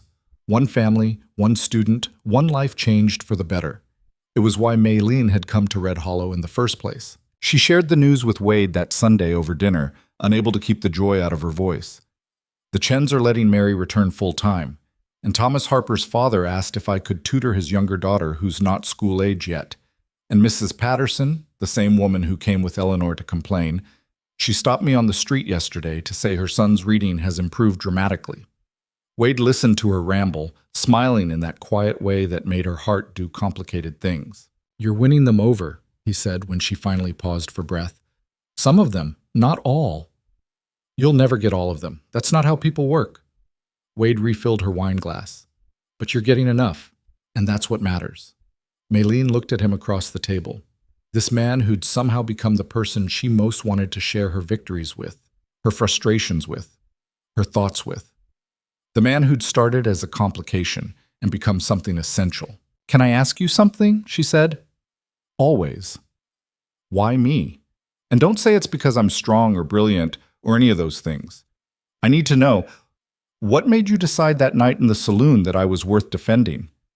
Wade was quiet for a long moment, and Maylene thought he might deflect.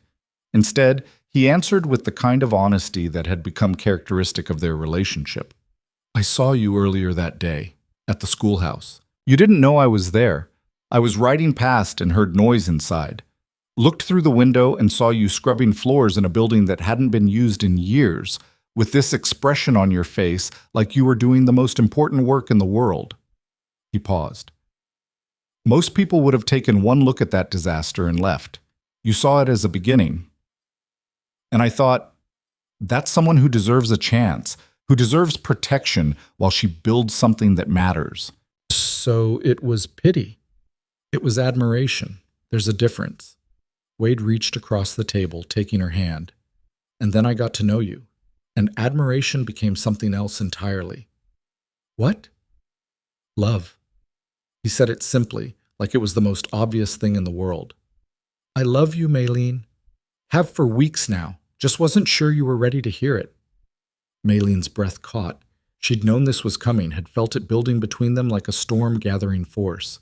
But hearing the words out loud made it real in a way that terrified and exhilarated her in equal measure. She started, then stopped. "I don't know what to say." "You don't have to say anything. I'm not asking for words. I'm just being honest about where I stand."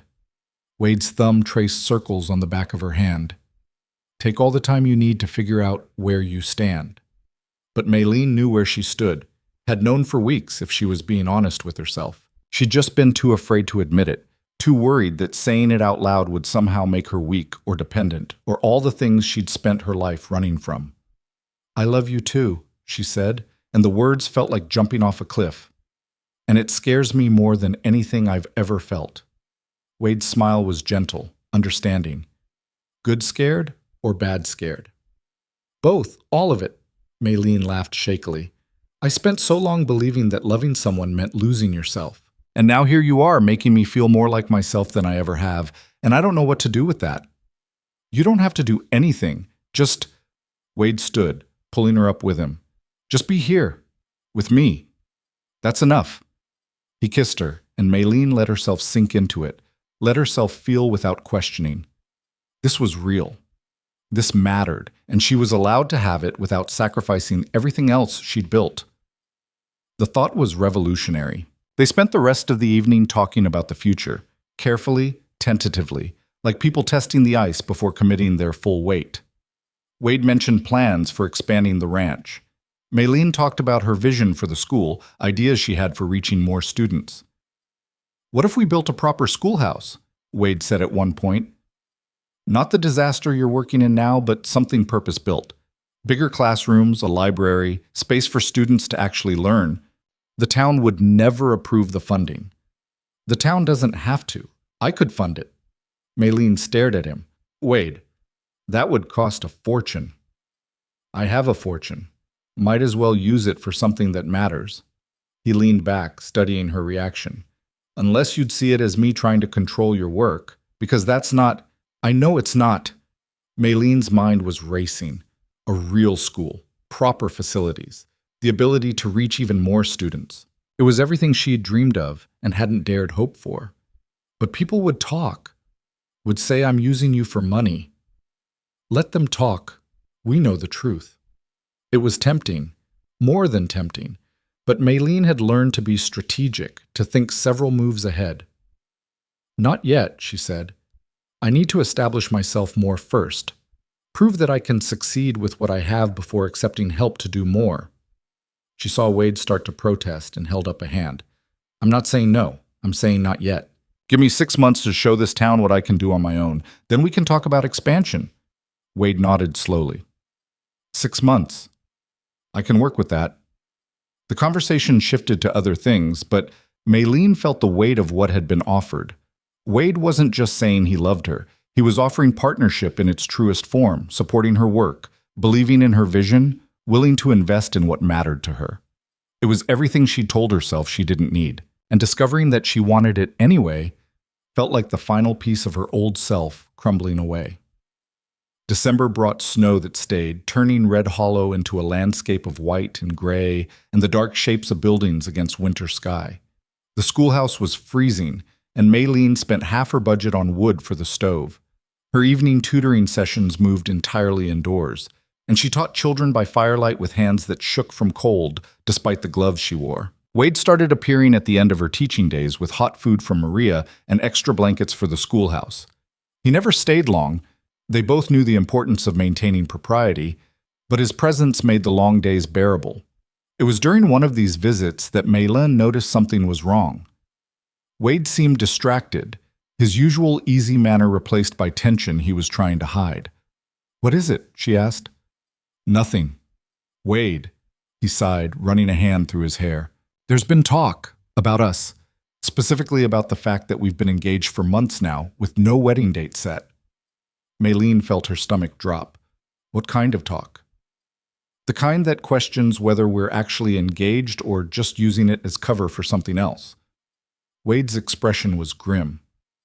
Eleanor's been spreading rumors, suggesting that you're my mistress, not my fiancé, that the engagement is a fiction to hide an inappropriate relationship.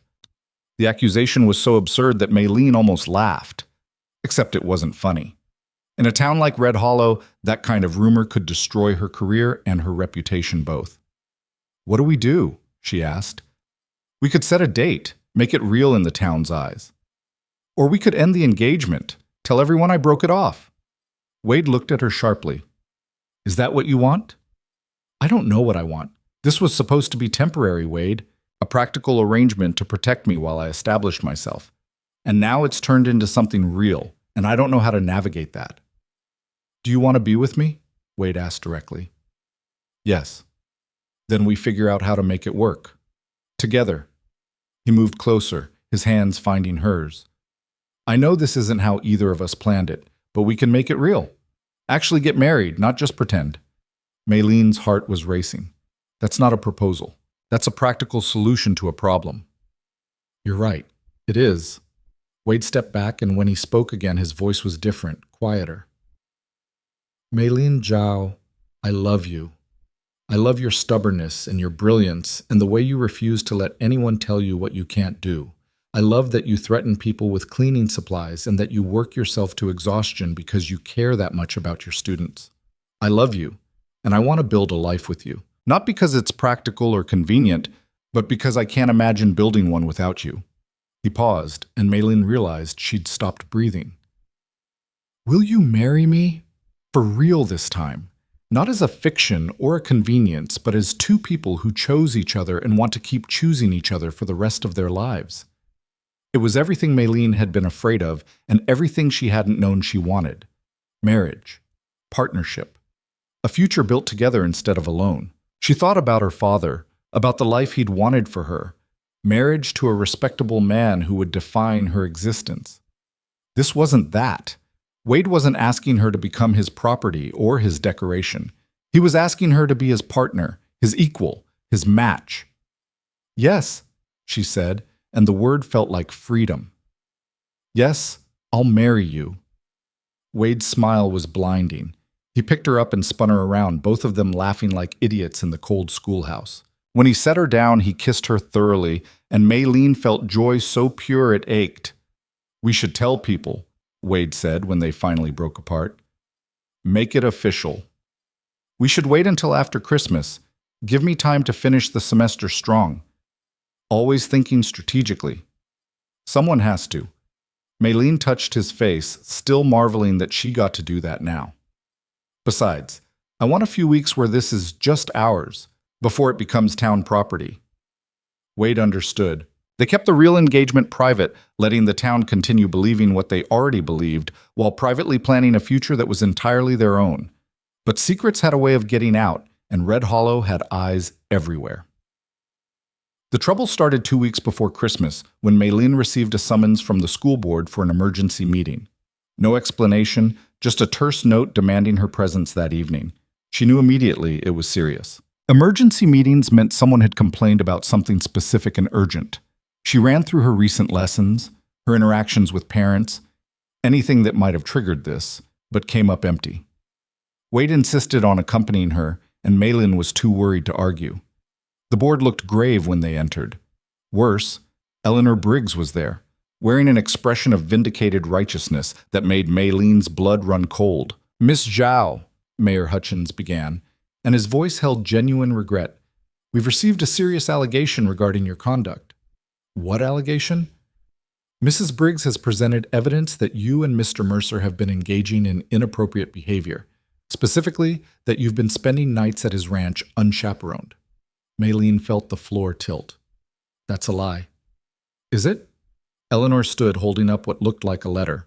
"I have testimony from ranch hands who've seen you there late into the evening, who've witnessed you and Mr. Mercer in compromising situations." "That's a complete fabrication," Wade started. "I have statements," Eleanor cut in. "Sworn statements from multiple witnesses. Unless you're suggesting they're all lying?" The trap was perfect. Deny it, and Eleanor would produce her so-called witnesses. Admit to spending time at the ranch, and the insinuation would stick regardless of the truth. Maylene felt rage and fear in equal measure, but underneath both was a cold certainty. Eleanor had been planning this for months, waiting for the perfect moment to strike. And she'd found it. "Miss Zhao," Reverend Boyle said gently, "do you deny spending unsupervised time with Mr. Mercer at his ranch?" She could lie, should lie, probably. But Maylene had built her reputation on honesty, and she wasn't about to abandon it now. "I've had dinner with Wade at his ranch on numerous occasions, always chaperoned by his cook, Maria, who can verify that nothing inappropriate occurred." "Maria isn't there in the evenings," Eleanor said triumphantly.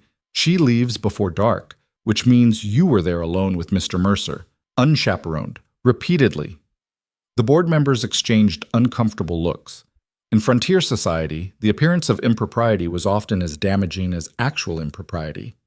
"Unless, of course, you're married," Eleanor continued sweetly, "in which case your relationship would be perfectly acceptable. But you're not married, are you, Miss Zhao? Just engaged, for months and months with no wedding date, which makes one wonder if there's an engagement at all." And there it was. The real trap. Either admit they'd been lying about the engagement from the start, or explain why they hadn't married yet. Maylene looked at Wade, saw her own calculation reflected in his eyes. They had seconds to decide how to handle this. "We are getting married," Wade said, his voice carrying absolute certainty. "Christmas Day. We were planning to announce it after the holiday, but since Mrs. Briggs has forced the issue, we're announcing it now." The room erupted. Eleanor's face went white, then red. The board members looked stunned. And Maylene felt her future crystallize in an instant, married to Wade in less than 2 weeks, their careful plans accelerated by Eleanor's machinations. "Christmas Day," Mayor Hutchins repeated. That's less than 2 weeks away." "We don't need more time," Wade said firmly. "We know what we want. The only question is whether this board is going to let Eleanor Briggs's vendetta dictate policy, or whether they're going to recognize that Miss Zhao has done nothing wrong." The board went into executive session, leaving Maylene and Wade in the hallway with Eleanor, who looked like she'd bitten into something rotten. "This isn't over," she hissed. "Yeah, it is," Wade said quietly. "You lost, Eleanor. Maylene's keeping her job, I'm marrying the woman I love, and there's nothing you can do about it." "We'll see about that." She swept out, and Maylene sagged against the wall. "Christmas Day," she said faintly. "We're getting married on Christmas Day." "Is that all right?" Wade asked. I know we wanted more time, but it's perfect. And somehow, it was. Rushed and complicated and forced by circumstances they couldn't control, but perfect anyway. Let's do it. The board returned with their decision. Maylene could keep her position, but she needed to be married before the new semester started in January. Given that Wade had announced their wedding date as Christmas, they'd hold her to it. Walking home through the snow that night, Maylene felt the weight of what had just happened. In less than 2 weeks, she'd be married. Her life would change in ways she couldn't fully predict. The independence she'd fought so hard for would be tested in entirely new ways. But as Wade's hand found hers in the darkness, warm and solid and real, Maylene realized she wasn't afraid anymore. This wasn't surrender. This was choice. And that made all the difference. The first Sunday in December brought snow so heavy it transformed Red Hollow into something almost beautiful. Maylene woke to a world muffled in white, the kind of quiet that only comes when everything is buried under fresh powder. She was supposed to meet Wade for their now weekly dinner, but the weather made travel dangerous. She expected him to send word that they'd postpone. Instead, she heard a knock at her boarding house door just past noon. Wade stood there covered in snow, his horse tied to the hitching post behind him. "You're insane," Maylene said, but she was smiling. "It's a blizzard. It's letting up. And I promised you dinner." Wade stamped snow off his boots. "Besides, I have something I want to show you." "In this weather?" "Especially in this weather."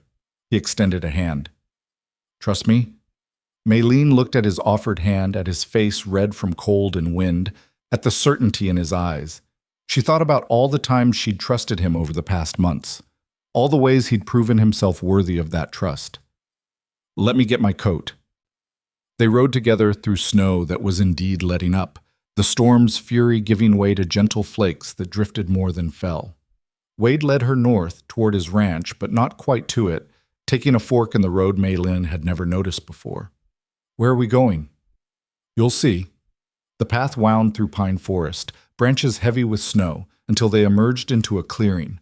In the center stood a small house, not a cabin, but an actual house with glass windows and a chimney from which no smoke currently rose. Maylene stared. "What is this?" Wade dismounted and helped her down. "It used to be the foreman's house back when my father ran the ranch. Been empty for years." He pulled a key from his pocket. "I've been fixing it up."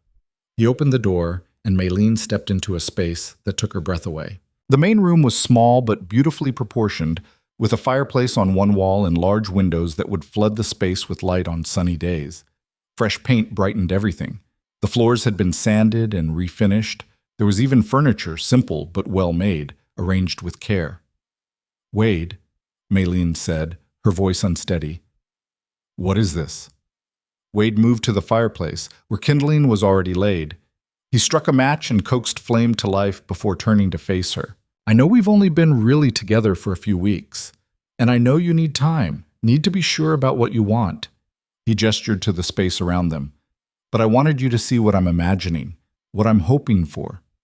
Maylene walked slowly through the room, touching the mantel, running her hand over the back of a chair.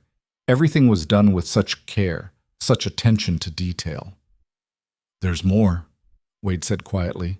He led her to a second room, smaller than the first but just as carefully finished. Windows on 2 walls, built-in shelves lining a third, a desk positioned to catch the best light. "I thought it could be your study," Wade said. "A place where you could work on lesson plans, grade papers, or just read when you need quiet." He paused. "If you wanted." Maylene felt tears prick her eyes. She'd lived in rented rooms her whole adult life, spaces that belonged to other people, that she could never quite make her own. The idea of having a room designed specifically for her work, her needs, was almost overwhelming. "Why did you do this?" Wade moved to stand beside her, both of them looking out at the snow-covered landscape. "Because I want you to know what I'm offering. Not a life where you give up who you are to fit into mine. A partnership, a home we could build together, where you'd have space to be yourself and do your work. The schoolhouse is in town. 3 miles. An easy ride in good weather." Wade's voice was careful, not pushing. "And if you wanted to keep your room in town for bad weather days, that would be fine too. This isn't about controlling where you are or what you do. It's about giving you options." Maylene turned to face him. You've put months of work into this. Yeah, before we even admitted how we felt about each other. I was optimistic. Wade's smile was self-deprecating. Or delusional. Hard to say which. Maylene laughed, shaky and overwhelmed. She walked back to the main room, taking it all in again.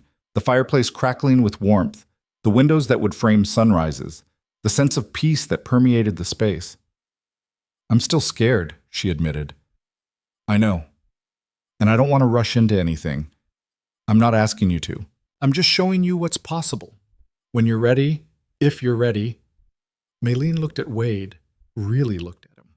At the man who'd defended her and stepped back when asked, who'd bought books for her students and driven her home through winter nights, who'd built her a room of her own in a house that could be theirs, because he understood that her independence wasn't something to overcome, but something to honor. Can I ask you something? Anything. But when you imagine our life together, what does it look like? Wade was quiet for a moment, considering. I imagine Sunday mornings where you're grading papers at that desk while I work on ranch accounts at the kitchen table. I imagine arguments about whose turn it is to feed the horses and making up afterward. He paused. I imagine you teaching during the week, making a difference in this town. And I imagine supporting that work however I can, because watching you do what you're meant to do is one of the best parts of my day. That's very specific. I've had time to think about it. Wade moved closer. What do you imagine? Maylene hadn't let herself imagine it, had been too afraid of wanting something she thought she couldn't have. But standing here in this house he'd built, with winter light streaming through the windows and the future spread out before her like fresh snow, she let herself be honest. I imagine a life where I don't have to choose between work I love and a person I love, where I can be a teacher and a partner and not feel like I'm failing at one to succeed at the other. She looked up at him. I imagine building something that's ours, but that doesn't require me to lose myself in the process. That's what I want too. I know. Maylene took a breath. I'm not ready to marry you, not yet. But I'd like to try living this life we're imagining, slowly. See if it works the way we hope it does. Wade's smile was genuine and relieved. We can go as slow as you need. They stayed in the little house for hours, Wade pointing out details he'd agonized over, Maylene asking questions about things she'd want to change. They talked about practical things, where furniture would go, how the study should be organized, and in doing so they were really talking about a shared future, testing whether their visions aligned. By the time they rode back to town, the snow had stopped and the sky was clearing. Maylene felt something settle inside her, a certainty that had been building for months finally crystallizing into clarity. She loved Wade Mercer, not because she needed him, but because she chose him, and that made all the difference. The week before Christmas, disaster struck. Maylene arrived at the schoolhouse early Monday morning to find the door hanging open and the interior destroyed. Desks were overturned. Books were scattered and torn. Her carefully organized lesson plans were shredded across the floor. And on the chalkboard, written in crude letters, "Go home, chink." She stood in the doorway, too shocked to move. Months of work, destroyed in a single night. The books Wade had bought, many of them damaged beyond repair. The safe space she'd created for her students, violated and defiled. She was still standing there when the first students arrived. Thomas Harper took one look at the scene and his face went hard. "I'll get my father," he said, and was gone before Maylene could stop him. Within an hour, half the town knew. Parents arrived, some to offer help, others to stand in clusters and whisper. The school board was summoned, and Wade appeared on horseback, his face like thunder when he saw the destruction. "Who did this?" His voice was deadly quiet. "I don't know." Maylene had found the broom, the same broom she'd once threatened Dalton with, and was mechanically sweeping broken glass. Could have been anyone. It was Dalton. Thomas stood in the doorway with his father. Had to be. He's been talking about the teacher ever since the dance, saying she embarrassed him, saying she needed to be taught a lesson. "You know that for certain?" Mayor Hutchins had arrived with the rest of the board, looking grave. "I heard him myself, sir, at the general store 3 days ago." Thomas looked at Maylene. "I should have told you. I'm sorry." Maylene set down the broom. "This isn't your fault, Thomas." "The question is what we do about it," Mr. Harper said. Can't let something like this stand. We need proof, Hutchins said. Can't accuse a man without... The hell we can't. Wade's voice cut through the discussion like a knife. Everyone knows Dalton's been nursing a grudge since Maylene put him in his place. Everyone knows he's got the meanness in him to do this. The only question is whether you're going to do something about it or let him get away with it. Hutchins looked uncomfortable. Mr. Mercer, I understand you're upset, but we have to follow proper procedure. Proper procedure? Wade's laugh was harsh. You want to talk about procedure while a teacher gets terrorized for doing her job? While someone destroys school property and threatens a woman with racist slurs? Now see here. No, you see here. Wade's fury was controlled but absolute. Maylene has worked harder than any teacher this town's ever had. She's turned around students everyone had written off. She's done it while facing prejudice and hostility and people like Eleanor Briggs trying to undermine her at every turn. And this is how you protect her? By talking about procedure? The silence that followed was thick with tension. Maylene watched the board members shift uncomfortably, watched the gathered parents exchange glances. Then Mrs. Chen stepped forward. My daughter Mary was failing arithmetic before Miss Zhao arrived. Now she's the top student in her class. Her English was heavily accented but clear. Miss Zhao didn't give up on her when others would have. She saw Mary's potential and helped her see it too. My boys were heading down a bad path, Mr. Johnson added. Fighting, stealing, causing trouble. Miss Zhao gave them structure and purpose, gave them something to be proud of. One by one, parents spoke up.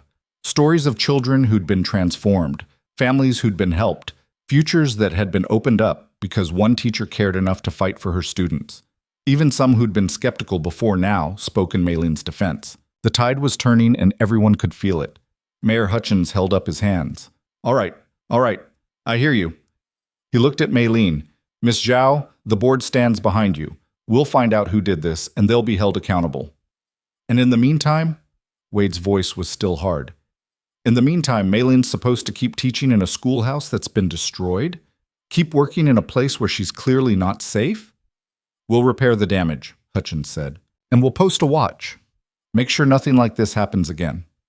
It was more than Maylene had expected, but she could see from Wade's expression that he thought it wasn't enough. Before he could say something that would make things worse, she stepped forward. Thank you, Mayor Hutchins. I appreciate the board's support. She looked around at the gathered crowd.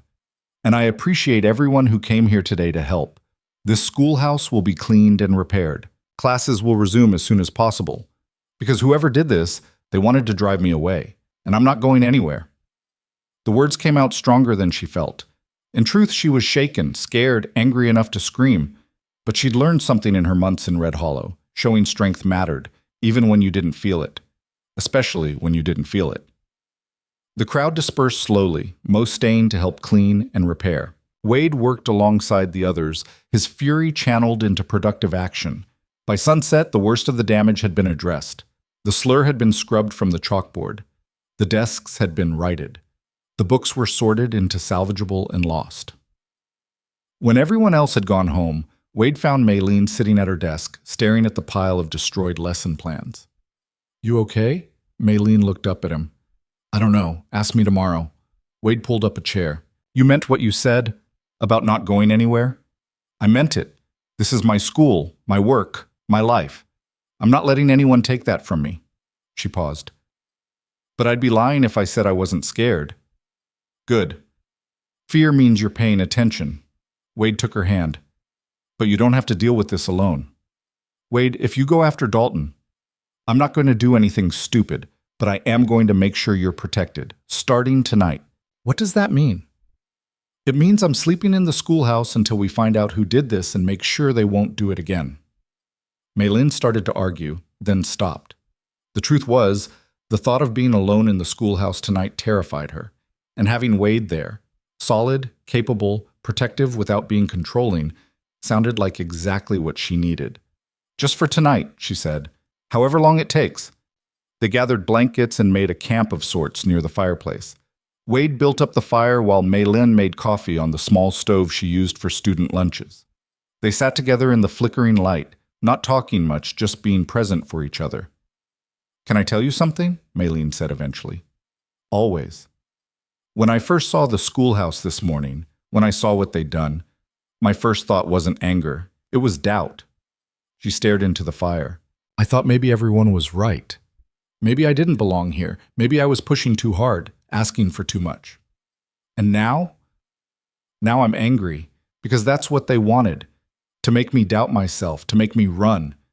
And I refuse to give them that satisfaction. Wade smiled. There's the fighter I know. I'm not always a fighter. Sometimes I'm just scared.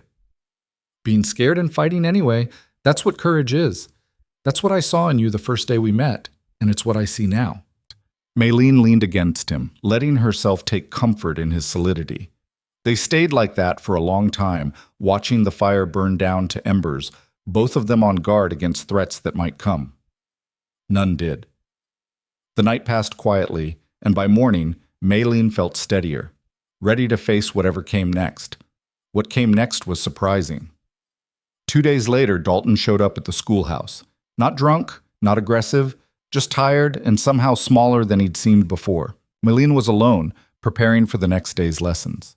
When Dalton appeared in the doorway, her first instinct was to reach for the broom. Then she saw his face and hesitated.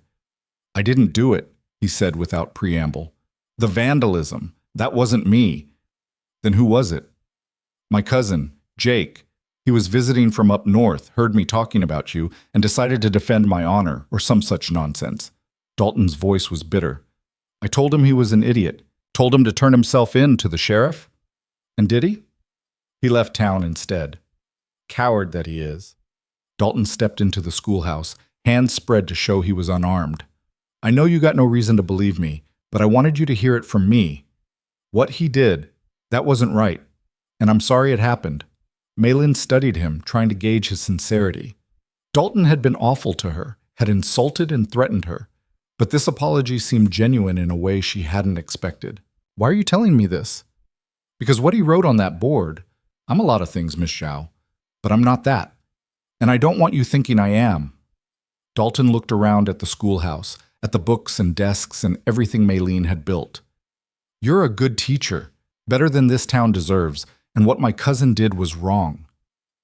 It wasn't a full apology for his own behavior, but it was something, an acknowledgement, a line being drawn. Maylene could work with that. Thank you for telling me, she said carefully. Dalton nodded and turned to leave. At the door, he stopped. For what it's worth, you were right about me. At the dance, I am pathetic. He didn't wait for a response, just walked out into the cold. Maylene stood alone in the schoolhouse, processing what had just happened. It wasn't redemption, wasn't forgiveness, but it was honest, and in a strange way it gave her closure. The incident left scars, but it also brought change. The school board, embarrassed by their initial hesitation, became more supportive. Parents who'd been on the fence about Maylene's methods now defended her openly. Even Eleanor Briggs, while still not friendly, stopped actively working against her. Red Hollow was learning, slowly and imperfectly, to accept the teacher who'd refused to fit their expectations. Christmas arrived with fresh snow and a community celebration that felt different from the harvest dance. Warmer, more inclusive. Maylene's students performed a recitation she'd prepared, showcasing everything they'd learned. The pride on their parents' faces told her more than any words could. Wade gave her a gift, a leather-bound journal with blank pages. For lesson plans, he said, or anything else you want to write. Maylene gave him a set of books she'd noticed him admiring in town. Philosophy and history he'd mentioned wanting to read. Simple gifts, practical ones, but the way they looked at each other while exchanging them said everything that mattered. On New Year's Eve, Wade took Maylene back to the little house. It was fully furnished now, warm and inviting. A fire burned in the hearth. Food waited on the table. Maria had outdone herself. I wanted to start the new year right, Wade said. Wanted you to see this place as a home, not just a possibility. They ate dinner and talked about the year past, about everything they'd survived and built. When midnight approached, Wade stood and extended his hand. Dance with me? There was no music, just the crackle of the fire and the silence of winter. But Maylene took his hand and let him pull her close, and they moved together in the quiet, following a rhythm only they could hear. I love you, Wade said as the new year arrived. I know we're taking this slow, and I'm fine with that. But I wanted you to know. Maylene looked up at him and saw her future written in his face. Not a future where she lost herself, but one where she became more fully who she was meant to be. "I love you too," she said, and felt the truth of it settle into her bones. Wade kissed her as the old year gave way to the new, and Maylene kissed him back with a certainty she'd spent months finding. They stayed in the house that night, talking until dawn, planning a future that honored both of them. Wade showed her the outbuilding he was thinking of converting into an expanded schoolroom, a place where she could teach more students, offer evening classes for adults who'd never had the chance to learn.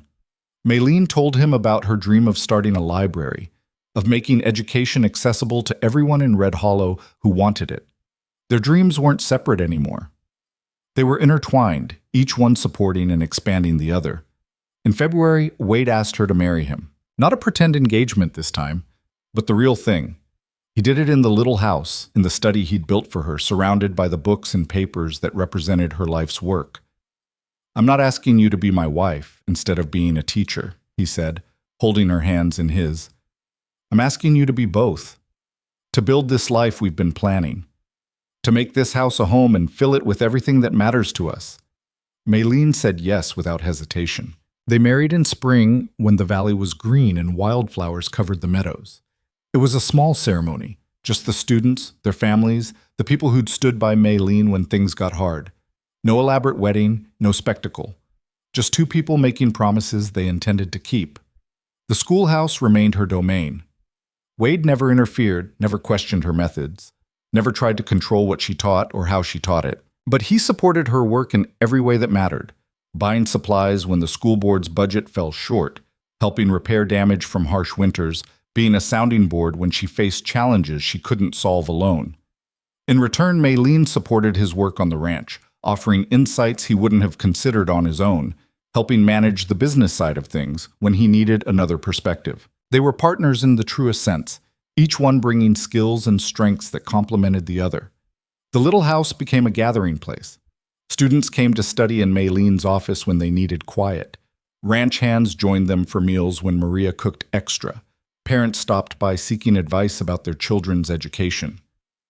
Maylene's dream of a library became reality when Wade helped her convert the largest outbuilding into a reading room. They filled it with books donated from across the territory, creating a space where anyone could come to learn. Adult literacy classes started meeting there twice a week, teaching men and women who'd never had the chance to go to school. Red Hollow was changing, slowly but surely, from a town that feared education to one that embraced it. By the time summer arrived, Maylene stood in her schoolhouse and looked at faces that had become as familiar as family. Her students weren't just learning to read and calculate anymore. They were learning to think, to question, to imagine futures beyond what their parents had known. Thomas Harper had been accepted to a college in California, the first person from Red Hollow to go beyond high school. Mary Chen was helping her parents run their restaurant's accounts, her mathematical skills making their business more profitable. The Johnson twins had stopped getting into trouble and started talking about becoming teachers themselves. These were the victories that mattered, not the grand gestures or dramatic moments, but the quiet transformation of lives given tools and told they could use them.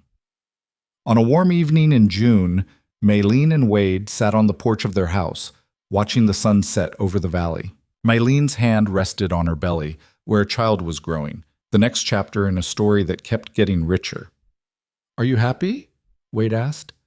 Maylene thought about the question. Was she happy? She was exhausted from teaching, worried about the students who were struggling, frustrated by the school board's continued reluctance to fund everything she wanted to do. She was nervous about motherhood, uncertain whether she could balance it with the work she loved. But she was also fulfilled in ways she'd never imagined possible. She was making a difference, building something that would outlast her. She was loved by a man who saw her strength as something to celebrate, not threaten. She was exactly where she was meant to be, doing exactly what she was meant to do. "Yes," she said simply. "I'm happy." Wade pulled her close, and they sat together in the fading light, watching their corner of the world settle into evening. Maylene had come to Red Hollow to escape her past and build a future on her own terms. She'd succeeded beyond what she'd dared to hope. The beautiful Chinese woman who'd arrived amid whispers and suspicion had become the heart of a community, respected not just for her beauty, but for her intelligence, her courage, and her unwavering commitment to making lives better. And the hardened rancher who'd made one reckless claim in a saloon had become the partner who helped her build something neither of them could have created alone. Their story wasn't perfect. There would be more challenges ahead, difficult winters, economic hardships, people who would never quite accept them. But they'd face those challenges together, two people who'd learned that independence didn't mean isolation, and that love didn't require surrender. As stars began to appear in the darkening sky, Maylene thought about all the students who would pass through her classroom in years to come, all the lives that would be changed because one teacher refused to give up, and one town slowly learned to be better than it had been. She'd come west to prove she didn't need anyone. Instead, she'd proven that choosing to need someone, the right someone, could make you stronger, not weaker. And that was a lesson worth teaching.